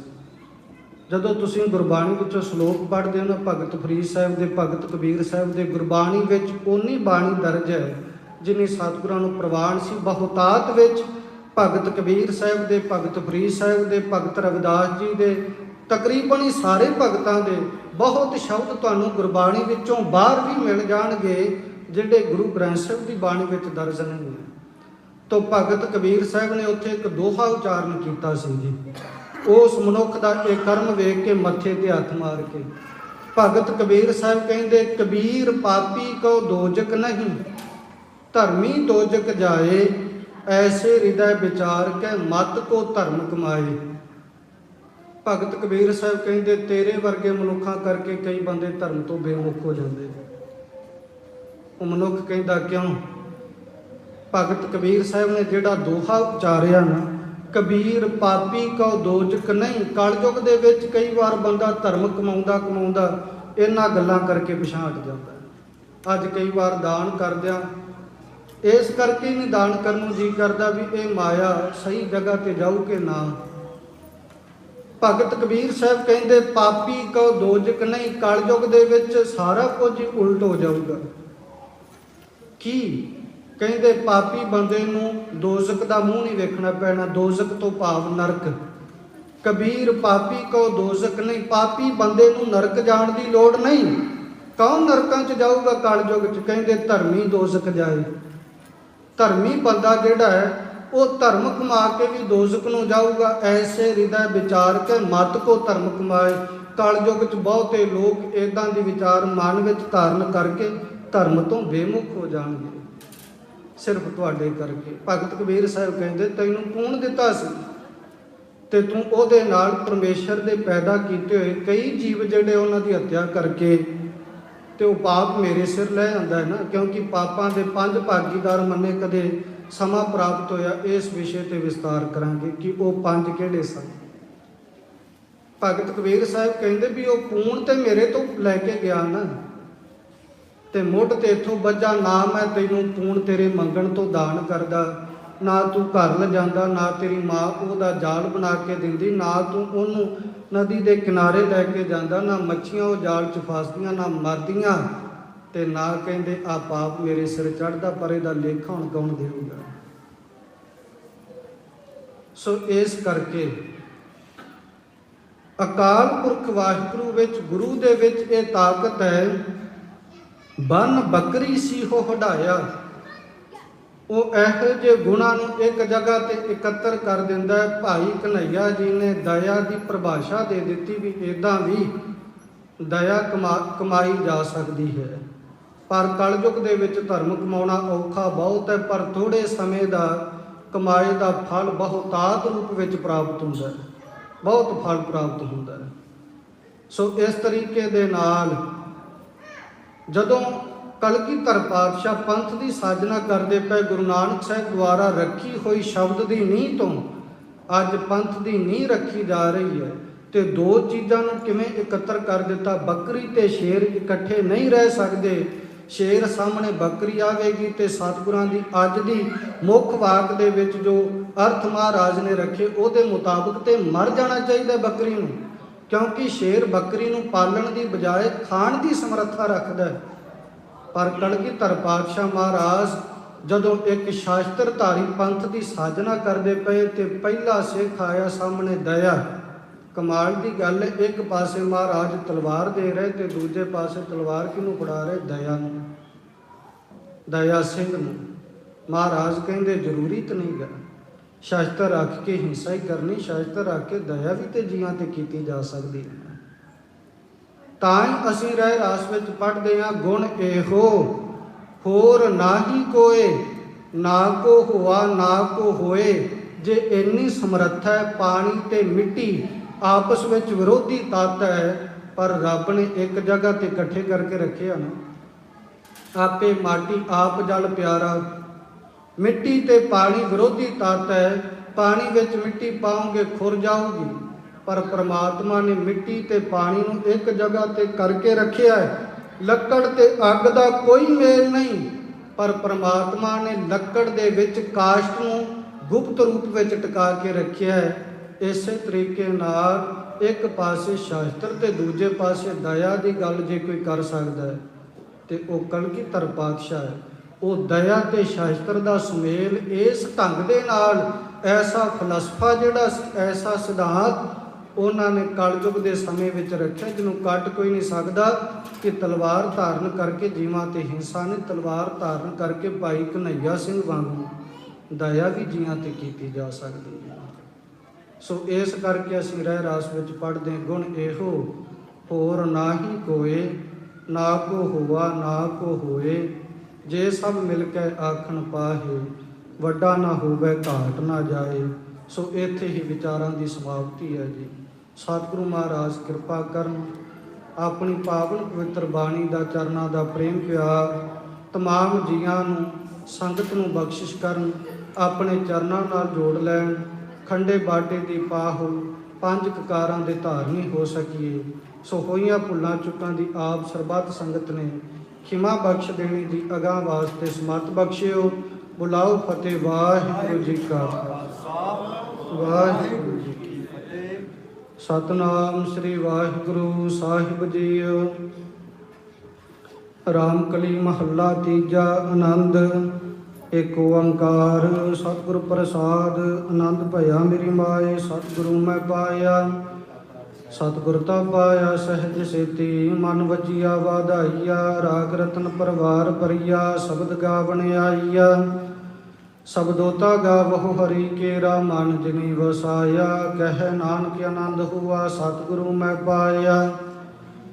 ਏ ਮਨ ਮੇਰਿਆ ਤੂੰ ਸਦਾ ਰਹੋ ਹਰ ਨਾਲੇ, ਹਰ ਨਾਲ ਰਹੋ ਤੂੰ ਮਨ ਮੇਰੇ। ਦੁਖ ਸਭ ਵਿਸਾਰਨਾ, ਅੰਗੀਕਾਰੋ ਹੋ ਕਰੇ ਤੇਰਾ। ਕਾਰਜ ਸਭ ਸਵਾਰਨਾ, ਸਭਨਾ ਗੱਲਾਂ ਸਮਰੱਥ ਸੁਆਮੀ। ਸੋ ਕਿਉ ਮਨੋ ਵਿਸਾਰੇ, ਕਹਿ ਨਾਨਕ ਮਨ ਮੇਰੇ ਸਦਾ ਰਹੋ ਹਰ ਨਾਲੇ। ਸਾਚੇ ਸਾਹਿਬਾ ਕਿਆ ਨਾਹੀ ਘਰ ਤੇਰੇ, ਘਰ ਤਾਂ ਤੇਰੇ ਸਭ ਕਿਛ ਹੈ। ਜਿਸ ਦੇਹ ਸੋ ਪਾਵੇ, ਸਦਾ ਸਿਫਤ ਸਲਾਹ ਤੇਰੀ। ਨਾਮ ਮਨ ਵਸਾਵੇ, ਨਾਮ ਜਿਨ ਕੈ ਮਨ ਵਸਿਆ।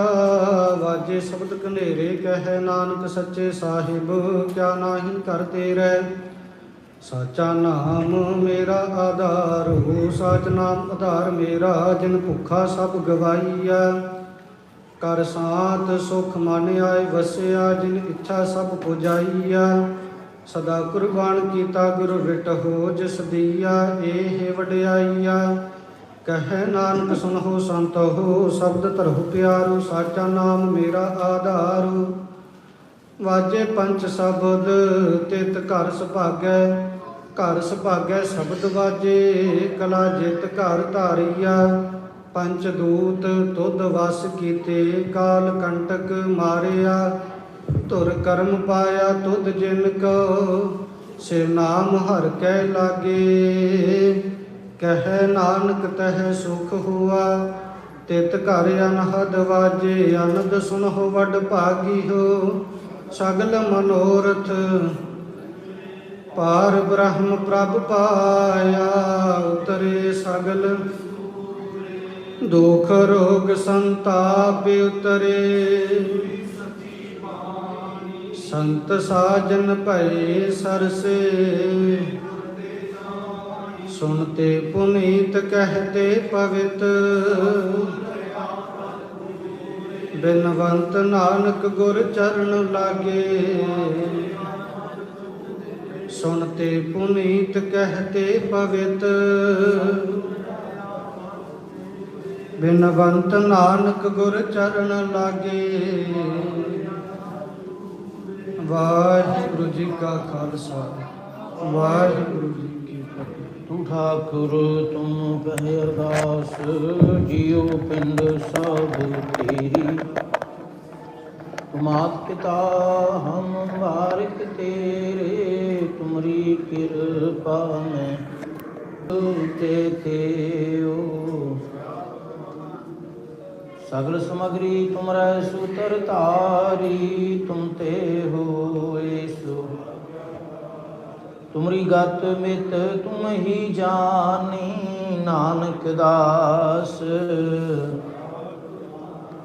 तुमरी गत मित तुम ही जानी, नानक दास।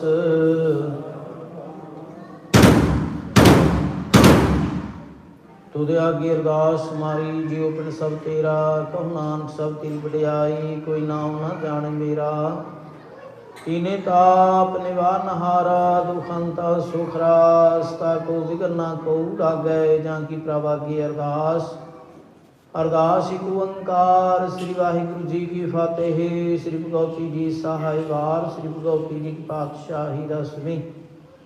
प्रथम भगवती सिमर कै, गुरु नानक लई ध्याए। फिर अंगद गुर ते अमरदास, रामदास होए सहाय। अर्जन हर गोविंद नो, सिमरो श्री हर राय। श्री हर कृष्ण ते आइयै, जिस डिठे सब दुख जाए। तेग बहादुर सिमरै, कर नौन दे आवै ताए। सब थाई होए सहाय, दसवें पातशाह श्री गुरु गोबिंद सिंह साहिब जी सब थाई होए सहाय। दसा पातशाह जो श्री ग्रंथ साहिब जी दे पाठ, दर्शन दीदार दाते अंतर खालसा साहिब बोलो जी। वाहिगुरु पंजा प्यारियां, चौहां साहिबजादियां, 40 मुक्तियां, हठियां जपियां तपियां, जिन्हां नाम जपिया वंड के छकिया। देख चलाई तेग वाही, देख के अनिड़ कीता तिन्हां प्यारियां। सत्यारियां दी कमाई दाते अंतर खालसा साहिब बोलो जी। वाहिगुरु जिन्हां ਸਿੰਘਾਂ ਸਿੰਘਣੀਆਂ ਨੇ ਧਰਮ ਹੇਸੀ ਦਿੱਤੇ, ਬੰਦ ਬੰਦ ਕਟਾਏ। ਖੋਪਰੀਆਂ ਲੋਹਾਈਆਂ ਚਰਖੜੀਆਂ ਤੇ ਚੜ੍ਹਿਆ ਰਿਆਂ ਤਨ ਚਰਾਏ। ਸਿੱਖੀ ਸਿਦਕ ਕੇਸਾਂ ਸੁਆਸਾਂ ਸੰਗ ਨਿਭਾਈ, ਤਿਨਾਂ ਪਿਆਰਿਆਂ ਸਚਿਆਰਿਆਂ ਦੀ ਕਮਾਈ ਦਾ ਧਿਆਨ ਖਾਲਸਾ ਸਾਹਿਬ ਬੋਲੋ ਜੀ। ਵਾਹਿਗੁਰੂ ਪੰਜਾਂ ਤਖਤਾਂ ਸਰਬੱਤ ਗੁਰਦੁਆਰਿਆਂ ਦਾ ਧਿਆਨ ਖਾਲਸਾ ਸਾਹਿਬ ਬੋਲੋ ਜੀ। वाहिगुरु प्रथमे सर्वत खालसा जी की अरदास है जी। सर्वत खालसा जी को वाहिगुरु वाहिगुरु वाहिगुरु चित आवे। चित आवन का सदका सर्व सुख होए। जहाँ जहाँ खालसा जी साहिब, तहाँ तहाँ रखिया रे देख तेग फतेह। बिरद की पैज पंथ की जीत, श्री सब जी सहाय। खालसा जी के बोल वाले बोलो जी। वाहिगुरु जी सिखां नूं सिक्खी दान, केस दान, रहत दान, विवेक दान, विसाह दान, भरोसा दान, दाना सिर दान, नाम दान। श्री अमृतसर साहिब जी के दर्शन स्नान, चौंकियां झंडे बुंगे, जुगो जुग अटल धर्म का जयकार बोलो जी। वाहिगुरु जी सिखां दा मानी, मां मत उची मत पत का रखा। वाहिगुरु हे काल पुरख महाराज जीओ, पंथ दे सदा सहाय। दातार जीओ समूह गुरुद्वारे, गुरधामां दे खुले दर्शन दीदार ते सेवा संभाल दा दान। प्यारे खालसा पंथ नूं बख्शिश करना जी। हेर माणियां दे मान, निताणियां दे तान, निओटियां दी ओट, निआसरियां दे आसरे। सच्चे पिता वाहिगुरु जीओ, धन धन साहिब श्री ग्रंथ साहिब जीओ। शब्द गुरु चावर तख दे मानक जी, आप जी दे हजूर निमरता सहित अरदास बेनती है जी। आप जी की कृपा बख्श द्वारा अवतावरी कीर्तन दीवान समागम सजाए गए जी। सजे हुए दीवाना ਵਿੱਚ श्री सुखमनी साहब जी दे पाठ, गुरबाणी दे कीर्तन, गुरबाणी दी विचार, इतिहास दी विचार हुई है जी। श्री सुखमनी साहब जी दे पाठ करदियां दौरान, गुरबाणी दे कीर्तन करदियां दौरान, गुरबाणी दी विचार, इतिहास दी विचार करदियां दौरान आप जी दे सेवकां कोलों अनेकां प्रकार दीयां गलतियां दी माफ़ी बख्शिश करनी जी। अगे वास्ते शोते स्पष्ट गुरबाणी पढ़ सुन दी समत बख्शिश करनी जी। ਪੜੀ ਸੁਣੀ ਗੁਰਬਾਣੀ ਸਾਧ ਸੰਗਤਾਂ ਦੇ ਦਾਸਰਿਆਂ ਦੇ ਹਿਰਦਿਆਂ ਤੇ ਵਸਾਉਣੀ ਕਿਰਪਾ ਬਖਸ਼ਿਸ਼ ਕਰਨੀ ਜੀ। ਹਫ਼ਤਾਵਾਰੀ ਕੀਰਤਨ ਦੀਵਾਨ ਸਮਾਗਮ ਸਜਾਉਂਦੇ ਸਮੇਂ ਆਪ ਜੀ ਦੇ ਦਰ ਘਰ ਦੇ ਪ੍ਰੀਤਵਾਨ ਦਰ ਘਰ ਦੇ ਸੇਵਾਦਾਰ ਪਰਿਵਾਰ ਰਿਸ਼ਪਾਲ ਸਿੰਘ ਜੀ, ਬੀਬੀ ਹਰਪ੍ਰੀਤ ਕੌਰ ਦੇ ਪਰਿਵਾਰ ਵੱਲੋਂ ਆਪ ਜੀ ਦਾ ਕੋਟਾਨ ਕੋਟ ਧੰਨਵਾਦ ਸ਼ੁਕਰਾਨਾ ਕਰਦੇ ਹੋਏ ਸ੍ਰੀ ਅਖੰਡ ਪਾਠ ਸਾਹਿਬ ਦੀ ਸੇਵਾ ਲੰਗਰਾਂ ਦੀ ਗਾਂ ਦੀ ਸੇਵਾ ਕੀਤੀ ਹੈ। ਮਹਾਰਾਜ ਜੀਓ ਆਪ ਜੀ ਨੇ ਕਿਰਪਾ ਕਰਨੀ ਬਖਸ਼ਿਸ਼ ਕਰਨੀ ਜੀ। ਦਰ ਘਰ ਦੇ ਸੇਵਾਦਾਰ ਪਰਿਵਾਰ ਰਿਸ਼ਪਾਲ ਸਿੰਘ ਜੀ, ਬੀਬੀ ਹਰਪ੍ਰੀਤ ਕੌਰ ਦੇ ਸਾਰੇ ਪਰਿਵਾਰ ਦੇ ਸਿਰ ਤੇ ਮੈਂ ਰਹਿਮਤ ਭਰਿਆ ਤਰਕਣਾ ਜੀ। ਘਰ ਵਿੱਚ ਸਤ ਸੰਤੋਖ ਦੀ ਦਾਤ ਬਖਸ਼ਿਸ਼ ਕਰਨੀ ਜੀ। ਕੰਮਾਂ ਕਾਰਜਾਂ ਵਿੱਚ ਵਾਧੇ ਕਰਨੇ, ਕਮਾਈਆਂ ਵਿੱਚ ਬਰਕਤਾਂ ਪਾਉਣੀਆਂ, ਗੁਰਸਿੱਖੀ ਵਾਲੇ ਜੀਵਨ ਸੇਵਾ ਸਿਮਰਨ ਦੀਆਂ ਦਾਤਾਂ ਬਖਸ਼ਿਸ਼ ਕਰਨੀਆਂ ਜੀ। ਇਸੇ ਤਰ੍ਹਾਂ ਬੱਚਿਆਂ ਦੇ ਸਿਰ ਤੇ ਮੈਂ ਰਹਿਮਤ ਭਰਿਆ ਤਰਕਣਾ ਜੀ। ਬੱਚਿਆਂ ਨੂੰ ਗੁਰੂ ਘਰ ਦੇ ਪ੍ਰੇਮੀ ਮਾਤਾ ਪਿਤਾ ਦੇ ਆਗਿਆਕਾਰੀ ਬਣਾਉਣਾ ਜੀ। ਵਿਦਿਆ ਦੀਆਂ ਦਾਤਾਂ ਗੁਰਸਿੱਖੀ ਵਾਲੀਆਂ ਦਾਤਾਂ ਬਖਸ਼ਿਸ਼ ਕਰਨੀਆਂ ਜੀ। ਬੱਚਿਆਂ ਨੂੰ ਤੰਦਰੁਸਤੀ ਬਖਸ਼ਿਸ਼ ਕਰਨੀ ਜੀ। ਪਰਿਵਾਰ ਨੂੰ ਤੰਦਰੁਸਤੀ ਬਖਸ਼ਿਸ਼ ਕਰਨੀ ਜੀ। ਬੱਚਿਆਂ ਦੀ ਲੰਬੀ ਆਰਜੂ ਬਖਸ਼ਿਸ਼ ਕਰਨੀ ਜੀ। ਇਸੇ ਤਰ੍ਹਾਂ ਪਰਿਵਾਰ ਨੂੰ ਆਉਣ ਵਾਲੇ ਕਾਰਜਾਂ ਵਿੱਚ ਵੀ ਆਪਣੇ ਦਰੋਂ ਘਰੋਂ ਸਫਲਤਾਵਾਂ ਬਖਸ਼ਿਸ਼ ਕਰਨੀਆਂ, ਖੁਸ਼ੀਆਂ ਖੇੜੇ ਬਖਸ਼ਿਸ਼ ਕਰਨੇ ਜੀ। ਪਰਿਵਾਰ ਵੱਲੋਂ ਜੋ ਜੋ ਸੇਵਾਵਾਂ ਗੁਰੂ ਘਰ ਵਾਸਤੇ ਕੀਤੀਆਂ ਆਪ ਜੀ ਨੇ ਲੇਖੇ ਵਿੱਚ ਲਾਉਣੀਆਂ ਜੀ, ਦਰ ਤੇ ਪ੍ਰਵਾਨ ਕਰਨੀਆਂ, ਕਿਰਪਾ ਬਖਸ਼ਿਸ਼ ਕਰਨੀ ਜੀ। ਆਪ ਜੀ ਦੀਆਂ ਸੰਗਤਾਂ ਵੱਲੋਂ ਤਿਲ ਫੁੱਲ ਭੇਟਾ ਕੀਤਾ ਗਿਆ ਸਭ ਦੀ ਭੇਟਾ ਸਭ ਦੀ ਹਾਜ਼ਰੀ ਆਪਣੇ ਦਰ ਤੇ ਪ੍ਰਵਾਨ ਕਰਨੀ ਜੀ। ਗੁਰਮਤਿ ਅਨੁਸਾਰ ਸਭ ਦੀਆਂ ਸ਼ੁਭ ਮਨੋਕਾਮਨਾ ਪੂਰਨ ਕਰਨੀਆਂ ਜੀ। ਸਭ ਸੰਸਾਰ ਦਾ ਭਲਾ ਕਰਨਾ ਮਹਾਰਾਜ ਜੀ। ਸਭ ਸੰਸਾਰ ਨੂੰ ਤੰਦਰੁਸਤੀ ਬਖਸ਼ਿਸ਼ ਕਰਨੀ ਜੀ। ਖੁਸ਼ੀਆਂ ਖੇੜੇ ਬਖਸ਼ਿਸ਼ ਕਰਨੇ। ਦੇਸਾਂ ਪ੍ਰਦੇਸਾਂ ਵਿੱਚ ਆਪਸਾਈ ਹੋਣਾ ਜੀ। ਦਰ ਘਰ ਦੇ ਸੇਵਾਦਾਰ ਪਰਿਵਾਰ ਵੱਲੋਂ ਆਪਣੀ ਮਾਤਾ ਸਵਰਨ ਕੌਰ ਦੀ ਆਤਮਾ ਦੀ ਸ਼ਾਂਤੀ ਵਾਸਤੇ ਉਹਨਾਂ ਦੇ ਪਰਿਵਾਰ ਵੱਲੋਂ, ਬੱਚਿਆਂ ਵੱਲੋਂ, ਸਾਰੇ ਪਰਿਵਾਰ ਵੱਲੋਂ ਅਰਦਾਸ ਬੇਨਤੀ ਹੈ ਜੀ। ਆਪ ਜੀ ਨੇ ਕਿਰਪਾ ਕਰਨੀ ਬਖਸ਼ਿਸ਼ ਕਰਨੀ ਜੀ। ਮਾਤਾ ਸਵਰਨ ਕੌਰ ਦੀ ਆਤਮਾ ਨੂੰ ਸ਼ਾਂਤੀ ਬਖਸ਼ਿਸ਼ ਕਰਨੀ ਜੀ। ਜੰਮਣ ਮਨ ਦੇ ਗੇੜ ਤੋਂ ਬਚਾਉਣਾ ਸੱਚੇ ਪਿਤਾ ਜੀ ਆਪਣੇ ਚਰਨਾਂ ਕਮਲਾਂ ਵਿੱਚ ਨਿਵਾਸ ਬਖਸ਼ਿਸ਼ ਕਰਨਾ ਜੀ। ਪਿੱਛੇ ਉਹਨਾਂ ਦੇ ਪਰਿਵਾਰ ਨੂੰ ਸਮੂਹ ਪਰਿਵਾਰ ਨੂੰ ਭਾਣਾ ਮਿੱਠਾ ਕਰਕੇ ਮੰਨਣ ਦੇ ਵੱਲ ਉਦਮ ਬਖਸ਼ਿਸ਼ ਕਰਨੀ ਜੀ। ਉਹਨਾਂ ਦੇ ਬੱਚਿਆਂ ਦੇ ਸਿਰ ਤੇ ਮੈਂ ਰਹਿਮਤ ਭਰਿਆ ਤਰਕਣਾ ਜੀ। ਕੰਮਾਂ ਕਾਰਜਾਂ ਵਿੱਚ ਵਾਧੇ ਕਰਨੇ, ਕਮਾਈਆਂ ਵਿੱਚ ਬਰਕਤਾਂ ਪਾਉਣੀਆਂ ਜੀ। ਪਰਿਵਾਰ ਵੱਲੋਂ ਜੋ ਜੋ ਸੇਵਾਵਾਂ ਕਰਦੇ ਨੇ ਲੇਖੇ ਵਿੱਚ ਲਾਉਣੀਆਂ ਜੀ। ਦਰ ਤੇ ਪ੍ਰਵਾਨ ਕਰਨੀਆਂ ਜੀ। ਦਰ ਘਰ ਦੇ ਸੇਵਾਦਾਰ ਪਰਿਵਾਰ ਵੱਲੋਂ ਆਪ ਜੀ ਦੀਆਂ ਬਖਸ਼ੀਆਂ ਰਸਤਾਂ ਵਸਤਾਂ ਵਿੱਚੋਂ ਆਪ ਜੀ ਦੀ ਹਜ਼ੂਰੀ ਵਿੱਚ ਪਵਿੱਤਰ ਕੜਾ ਪ੍ਰਸ਼ਾਦੀ ਦੇਗ ਹਾਜ਼ਰ ਹੈ ਜੀ। ਅਨ ਪ੍ਰਕਾਰ ਭੋਜਨ ਬਹੁ ਕੀਏ ਬਹੁ ਬੰਜਨ ਮਿਸ਼ਟਾਏ ਕਰੀ ਭਾਗਸਾਰ ਸੋਚ ਪਵਿੱਤਰਾ ਹੁਣ ਲਾਵੋ ਭੋਗ ਹਰ ਰਾਏ। ਆਪ ਭੋਗ ਲਾਵੋ ਭੋਗ ਲੱਗਿਆ ਪ੍ਰਸ਼ਾਦ ਸਾਧ ਸੰਗਤ ਵਿੱਚ ਵਰਤਾਉਣ ਦੀ ਆਗਿਆ ਹੋਵੇ। ਜੋ ਜੋ ਛਕੇ ਸੋ ਆਪ ਜੀ ਦਾ ਨਾਮ ਜਪੇ ਜੀ। ਆਪ ਕਿਰਪਾ ਕਰੋ ਬਖਸ਼ਿਸ਼ ਕਰੋ ਜੀ। ਆਪਣੇ ਪਵਿੱਤਰ ਹੁਕਮਾਂ ਬਖਸ਼ ਕੇ ਸੰਗਤਾਂ ਨੂੰ ਪਰਿਵਾਰਾਂ ਨੂੰ ਕਿਰਤਾਰਥ ਕਰੋ ਜੀ। ਸੇ ਗੁਰੂ ਪਿਆਰੇ ਮਿਲਾਉਣੇ ਜਿਨ੍ਹਾਂ ਮੇਰਿਆਂ ਸਵਾਸ ਸਵਾਸ ਸਾਹਿਬ ਜੀ ਦਾ ਪਵਿੱਤਰ ਨਾਮ ਚੇਤੇ ਆਵੇ। ਨਾਨਕ ਨਾਮ ਚੜ੍ਹਦੀ ਕਲਾ ਤੇਰੇ ਭਾਣੇ ਸਰਬੱਤ ਦਾ ਭਲਾ। ਵਾਹਿਗੁਰੂ ਜੀ ਕਾ ਖਾਲਸਾ ਵਾਹਿਗੁਰੂ ਜੀ ਕੀ ਫਤਿਹ। ਦੋਹਰਾਇਆ ਗਿਆ ਭਈ ਅਕਾਲ ਕੀ ਤਵੀ ਚਲਾਇਓ ਸਭ ਸਿੱਖਨ ਕੋ ਹੁਕਮ ਹੈ। ਗੁਰੂ ਗ੍ਰੰਥ ਜੀ ਮਾਨਿਓ ਜੋ ਪ੍ਰਭ ਕੋ ਮਿਲਵੋ ਚਾਹੈ। ਰਾਜ ਕਰੇਗਾ ਖਾਲਸਾ ਵਾਰ ਹੋਏ ਸਭ ਮਿਲਾਂਗੇ। ਵਾਹਿਗੁਰੂ ਨਾਮ ਜਹਾਜ ਹੈ ਜੋ ਸ਼ਰਧਾ ਕਰ ਸੇਵ ਦੇ ਗੁਰ ਪਾਰ ਉਤਾਰਨ। ਜੋ ਸ਼ਰਧਾ ਕਰ ਸੇਵ ਦੇ ਗੁਰ ਪਾਰ ਉਤਾਰਨ। ਬੋਲ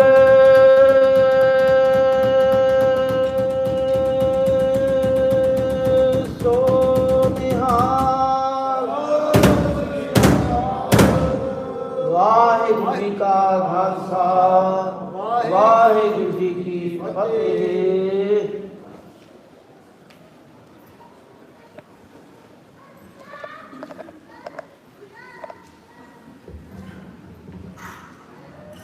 ਸਤਨਾਮ ਸ੍ਰੀ ਵਾਹਿਗੁਰੂ ਸਾਹਿਬ ਜੀ।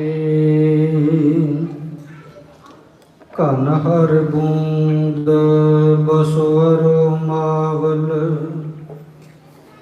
ਕੁਸਮ ਬਸੰਤ ਗਨੰਤ ਨ ਆਵੇ।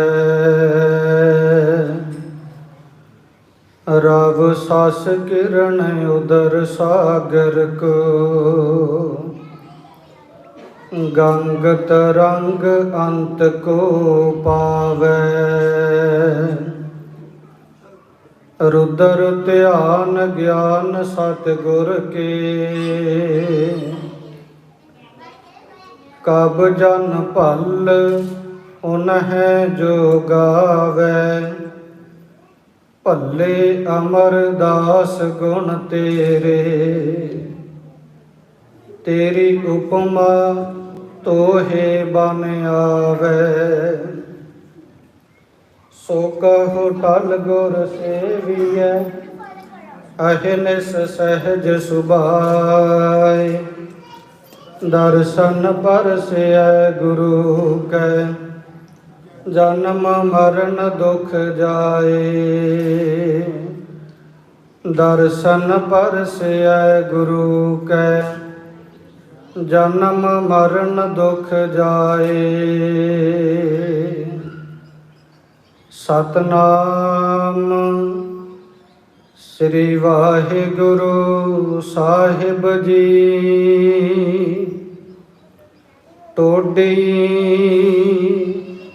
ਮਹੱਲਾ ਪੰਜਵਾ। ਹਰ ਹਰ ਪਤਿਤ ਪਾਵਨ, ਜੀਅ ਪਰਾਨ ਮਾਨ ਸੁਖ ਦਾਤਾ।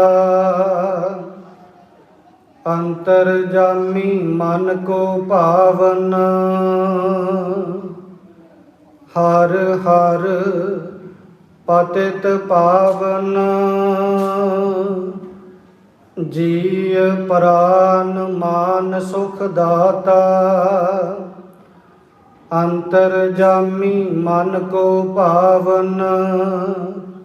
ਰਹਾਉ ਸੁੰਦਰ ਸੁਗੜ ਚਤੁਰ ਸਭ ਬੇਤਾ। ਰਿਦ ਦਾਸ ਨਿਵਾਸ ਭਗਤ ਗੁਣ ਗਾਵਨ। ਨਿਰਮਲ ਰੂਪ ਅਨੂਪ ਸੁਆਮੀ। ਕਰਮ ਭੂਮ ਬੀਜਨ ਸੋ ਖਾਵਨ। ਬਿਸਮਨ ਬਿਸਮ ਭਏ ਬਿਸਮਾਦਾ। ਆਨ ਨਾ ਬੀਓ ਦੂਸਰ ਲਾਵਨ। ਰਸਨਾ ਸਿਮਰ ਸਿਮਰ ਜਸ ਜੀਵਾ। ਨਾਨਕ ਦਾਸ ਸਦਾ ਬਲ ਜਾਵਨ। ਬਿਸਮਨ ਬਿਸਮ ਭਏ ਬਿਸਮਾਦਾ। ਆਨ ਨਾ ਬੀਓ ਦੂਸਰ ਲਾਵਨ। ਰਸਨਾ ਸਿਮਰ ਸਿਮਰ ਜਸ ਜੀਵਾ। ਨਾਨਕ ਦਾਸ ਸਦਾ ਬਲ ਜਾਵਨ। ਵਾਹਿਗੁਰੂ ਜੀ ਕਾ ਖਾਲਸਾ, ਵਾਹਿਗੁਰੂ ਜੀ ਕੀ ਫਤਿਹ।